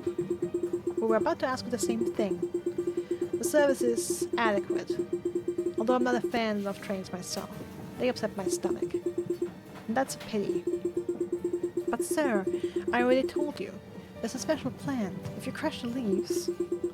Ah, Fanny, I've had enough of the flowers and all your mumbo-jumbo. Yes, sir. Oh, poor Fanny. And you do much very carefully. On a night like this, especially when everyone's drinking like a fish, anything can happen. Thanks for the warning, Ambassador. We'll be watching. Right. Now leave me alone. Listen. You better not disturb him now. He's not in a very good mood, okay? My dear, I couldn't help noticing that you mentioned some kind of medicinal herb to the ambassador. Oh, yes. It's a hobby of mine. I love strange plants, and I've been making medicines from them since I was a little girl. Mostly in the form of teas. The guy simply can't stop telling everyone all of his physical ailments while also complaining that he's not adequately protected from his enemies. Well, they're at the back of the car, and it was just the detectives and his assistant and him. So it wasn't like he, it's really publicized it that much. I think this was more private this time. The first time though was in a bigger group. I give you that. That is very exciting. I'm a big plant enthusiast myself. I often say I get on better with plants than with animals. Oh, really? How delightful. I think so myself. For all that's furry and shaggy, I think I'm gonna throw up. You do enjoy it, you will take it slowly, so I think I'll need some time to play this. I also feel like this will take quite a time. There's a lot of dialogue. Or it feels like it's taking a lot of time. Like a lot, like this whole like pre-murder session has been what, 2.5, 3 hours? So yeah, definitely take my sweet time as well. Oh, you're not feeling sick, are you? You know, there's an amazing flower that's only found in the Averian Highlands. No, I'm fine. But thank you. Oh, you're welcome, you're welcome. Thanks for the raid again. Also, sorry, I totally forgot I haven't done this in a while. I haven't been raided in a while, so sorry, and had to tap out,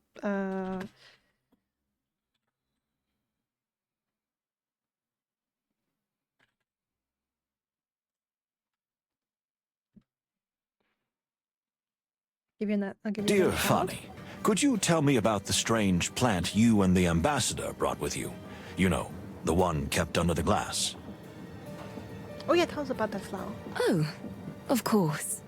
You mean the Mulvaki hippoconia, also known as...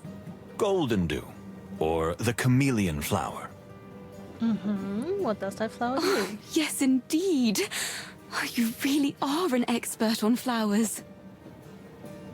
Indeed I am. You know, dear Mr. Moses, this flower has certain properties that even the textbooks don't reveal. Ooh, that sounds interesting. Oh, thank you. Thanks for stopping by. Enjoy your look. Really? Don't make me tingle. Please, tell me more. If you don't mind me asking, maybe I could show you more? You mean in your compartment? Oh yeah, someone's getting along. Well, yes. In my compartment shared with the ambassador. But as you can see, he's quite busy at the moment. Do we get a choice to leave the party? Yeah, busy looking out the window and avoiding everyone. In that case, I would be honored. And no, I don't mind. I am delighted, dear Mr. Moses. Likewise, my dear. For the love of the great wild ones. Please, Mr. Palladius, come join us. I assure you, you'll find out some very interesting things about the rarest of all orchids. Yes, my dear fellow, don't be shy. No. I really don't want to be a burden. You really deserve each other. I mean, professionally. I mean, flower-wise. You really deserve each other. As you wish. Oh, well. You didn't seem to mind that much. I beg your pardon? Nothing. I'm going to take a look around with Plato. Unfortunately, we have to mingle for a while, but I'll be right back to escort you to your compartment. That'd be wonderful. Excellent. Let's go, Plato. Someone has a hot date. Basil, what are you doing here? You really are a terrific fella. I mean, my furry friend. Artemis. Baron Artemis Horatio Whisker. Gesundheit. Oh, and I'm Basil. Basil Pesca at your service. Yeah, you're right, Lambert. How else would I get a love letter to break the game with? I mean, if I didn't get a love letter, I would try with salami or the flower or anything else. Look, my dear fellow, I think you've had a little too much to drink. Would you mind looking for company elsewhere? Oh, the smell. Yeah, that absolutely is an interesting mix of characters for a conversation. I don't even get what Basil's doing here. The smell? Yes. So you can smell it too. Something stinks on this train. And I don't mean the water buffalo. But please, leave us alone. Gentlemen. Ah, the Star Detectives. Is someone a little drunk already? Please, sir, stop shouting. Oh, yes, you're right. It's really good to have you here. Before the killing, wink, wink. Excuse me? Quiet now. The killer may be among us. Mm-hmm. What killer? And how much have you had to drink? A lot. And I don't know. All the other way round. One question at a time, please. Now I'm wondering if he really drunk or if is he just playing drunk. So, about that killer, who might it be? I'm not a detective. Or am I? Well, in that case, thank you for the warning.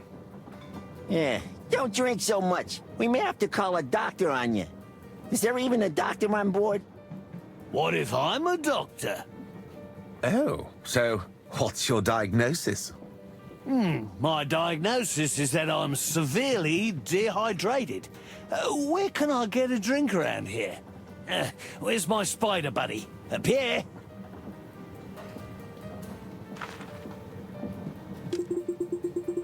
You know, I haven't had a drink in years, not that much anyways. But the atmosphere here is really intoxicating. Or more like, toxic. I think it's rather chilly, or more like terribly tense. Come on, my little furry friend, no need to worry. You're the nervous type, aren't you? You look like it. Nervous type? Me? That's a generous understatement. But Moses! You two are quite a match. Good cop, bad cop, chill cop, crazy cop. And you're... Watch out, you'll give yourself a heart attack. At your age, that's pretty dangerous. At my what? Interesting. This Basil figure tries on mind. I don't know where to put him yet. Are you serious?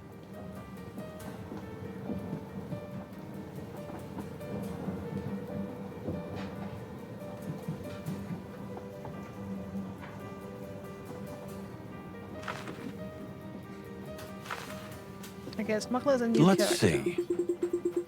Niels Martin Honk. No. No, you cannot tell me the goose is actually called Honk Honk. Niels Martin Hong Kong, one of the kingpins of the international feather fear and scale mafia. Mafia? What? And a known art robber and smuggler. What a pleasant surprise to see him here. What? Excuse me?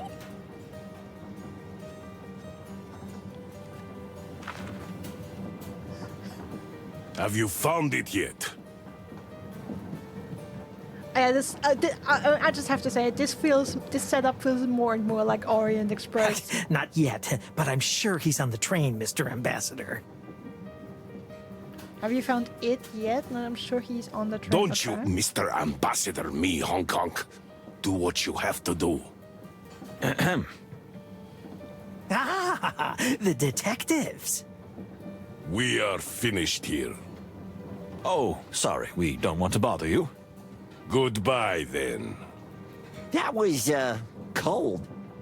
Well, you guys are real experts on timing, aren't you? We are. May we ask what the discussion we interrupted was about? Ah, nothing. Just a little trinket the ambassador lost. And why did he ask you to retrieve it, of all people?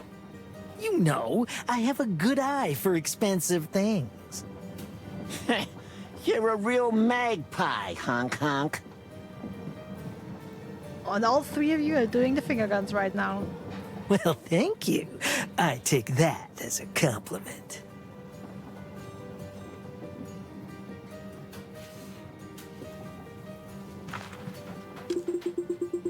So, enjoying the party, detectives? Well, actually, of course! Moses and I are just soaking in the atmosphere. That's not exactly how I would have put it. Just relax and try not to think of yourselves as detectives. You'd like that, wouldn't you? If we weren't keeping an eye on you. An eye on me? Why? I haven't done anything. Yet, honk honk. Yet. Prejudice is not a nice thing, detective.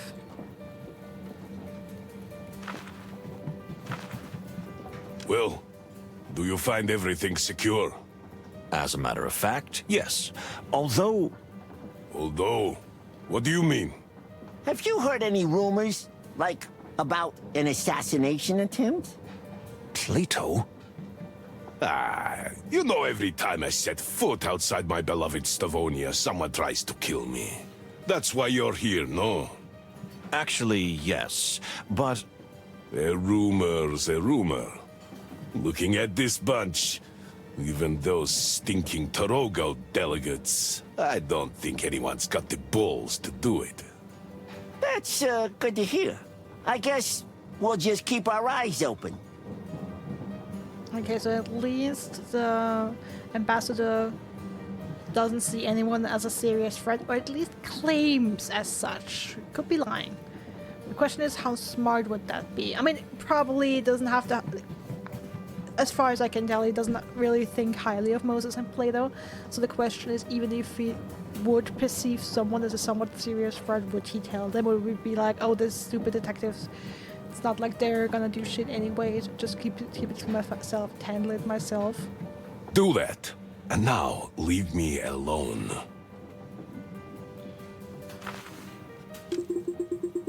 If you have anything better to do, please don't disturb me. Yes, sir. Well, you had a marker that said I can still do something with you, so...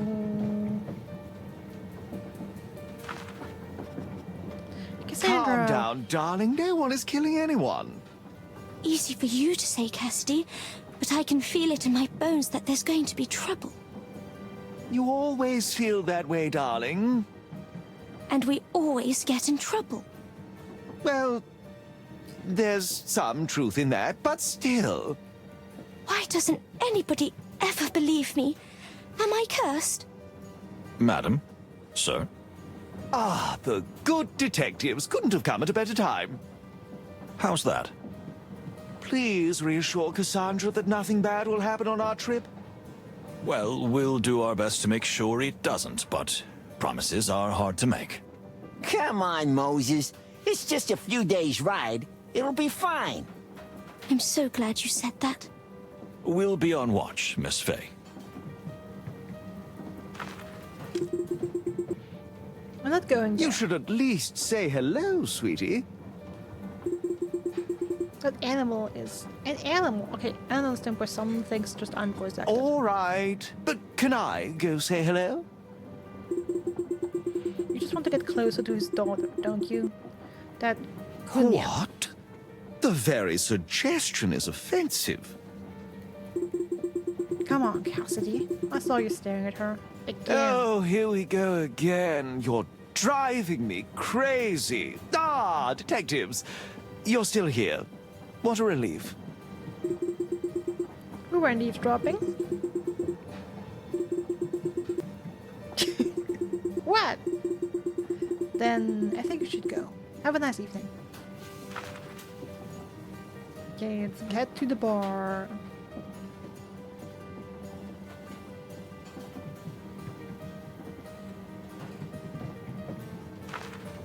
Madam, if you don't mind me asking, how come you're just by yourself? With whom else do you think I might mingle here? I just want to see Clawville. This ridiculous trip with the peace negotiations, I care little. You don't mind your father being in the history books? He's been in many books, and nothing good has ever been written about him. Well, now is his chance to make history with the peace, right? Oh, come on. It's all just smoke and mirrors. They're wasting time. You think war is inevitable? If not right now, eventually, of course. Clawville and Stavonia can never coexist in peace. Then why do you want to go to Clawville so badly? If war breaks out, I want to be on the right side. Even if you lose all your inheritance? Money's one thing, but the freedom you people have is a far greater treasure. Interesting. I've never thought about it like that. Just spend a few weeks in our country. You will understand. Anything else?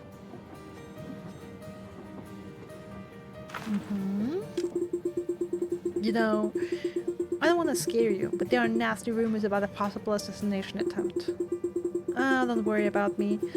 If you knew how many times they tried to kill my father, unfortunately, they never succeeded. Unfortunately? But madam, you must be joking. Am I? Perhaps. I'm not sure how serious I am myself, but either way I'm not surprised. This peace mission is madness anyway. Well, please take care of yourself, and we'll do our best to make this trip as smooth as possible. Whatever will be, will be. Yes, Sarah, Sarah. Yeah, my good Let's man. see. This fella really knows how to do everything. Interesting. Cody is alone, separate from the others. Doesn't seem to be enjoying the party very much. Are you service staff too? You really are a man of many facets. You know, I have my hands in a lot of things. Because you're a spider, right? Exactly. 2 legs, 6 hands, this much they can do. I'll bet. Good for you. Moses with 6 hands would just take on even more unsolvable cases. Unsolvable? No such thing as an unsolvable case, my dear friend. Here we go. So, something refreshing perhaps? Sure, what's on the counter? Give me something with a punch, not just some liquor. No thank you. We could use a clear head. Don't be a Plato. After all, we're not on holiday. And you keep rubbing it in my face. If you change your mind, Pierre is at your service.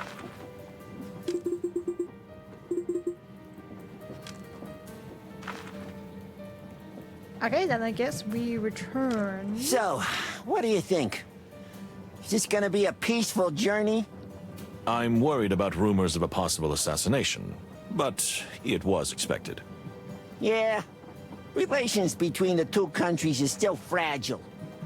That's an understatement. But I think there's no cause for concern at the moment. So then, can we finally enjoy the evening? Make it so, my dear Plato. And I will keep my promise and escort Miss Fani to her compartment. To visit her flower, huh?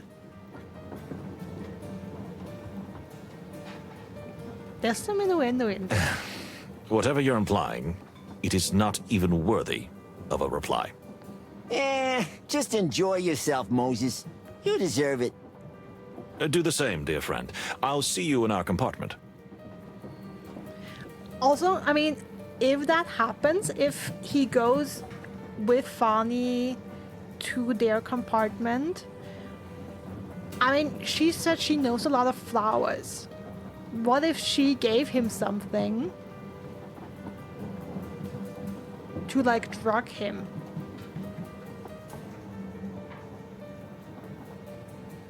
And that's the reason why he can't remember the rest of the evening. Yep.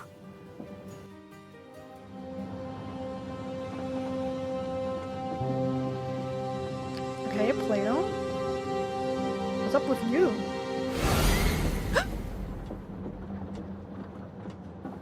Oh, you're just falling asleep. Okay.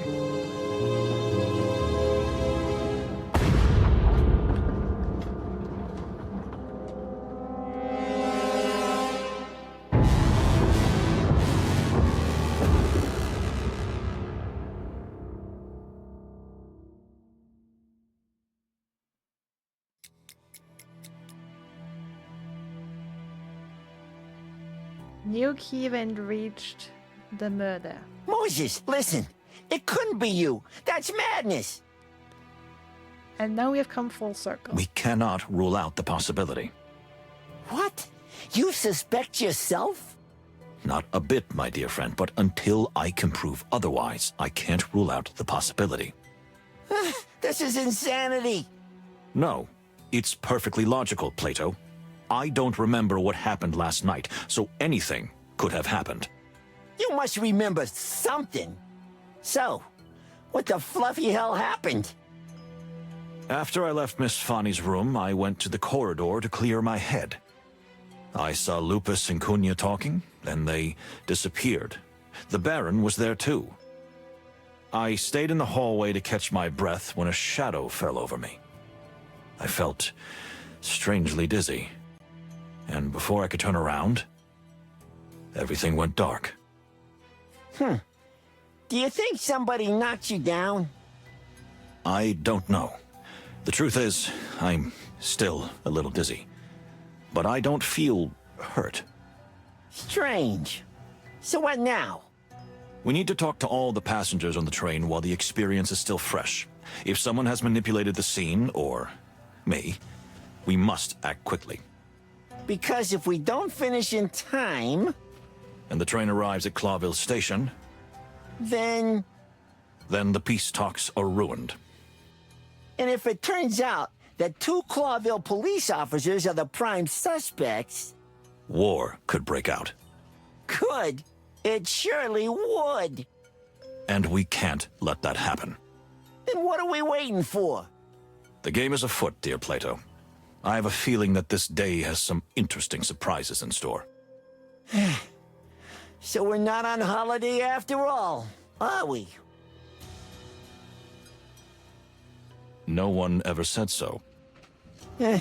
Okay. Everyone was there. All the people on the train were on edge, waiting for me to say something. Maybe some were waiting for me to confess to the murder.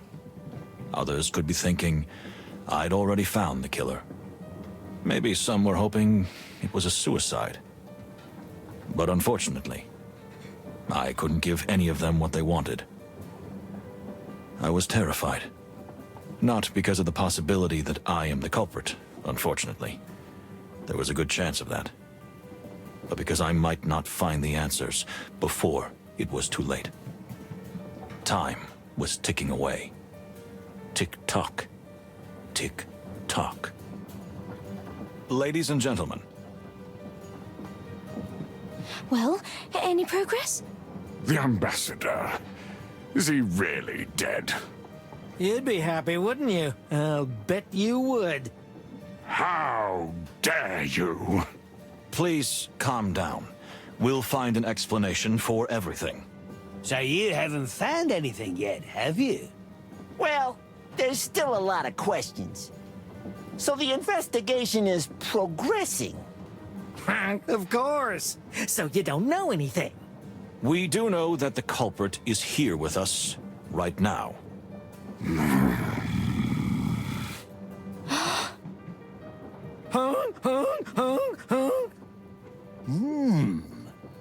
Everybody, please, listen to me. Did I do it? Perhaps. Unfortunately, I have no memory of it. But I can assure you that whether I did it or not, I will catch the culprit with my loyal partner Plato. You have my word of honor. You may think, why should we let the prime suspect roam free? And you'd be right. But from my observation so far, almost everyone on this train would have had some motive to commit this hideous act. I was at the scene, but so far, that doesn't prove anything. And since no one on this train can get to the bottom of a case like this except me and my partner, there is no logical choice but to let us pursue this investigation. We only have a few days before the train reaches Clawville. If we don't find out what happened by then, the peace will never be made. And war may break out. So I ask you, even if you don't believe me, to trust in the professionalism of the Clawville police, and of course in my dear partner Plato, who I ask to be more than just my partner this time, but to watch my every move.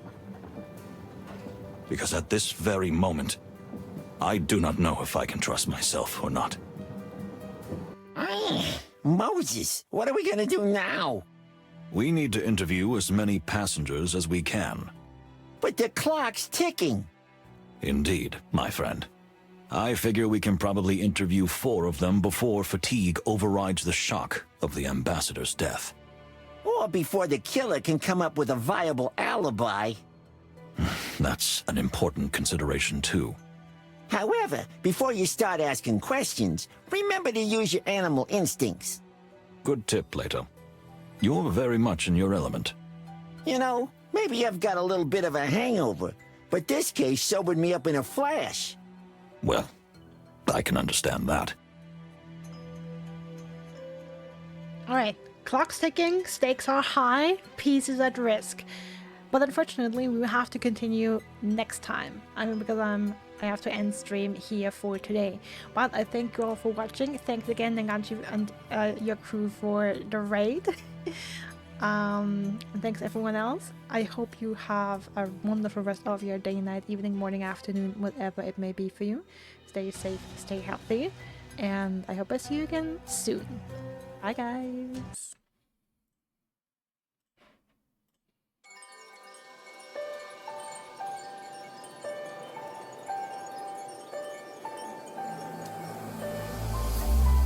I will find peace of mind till the end of the sunset sun. I will find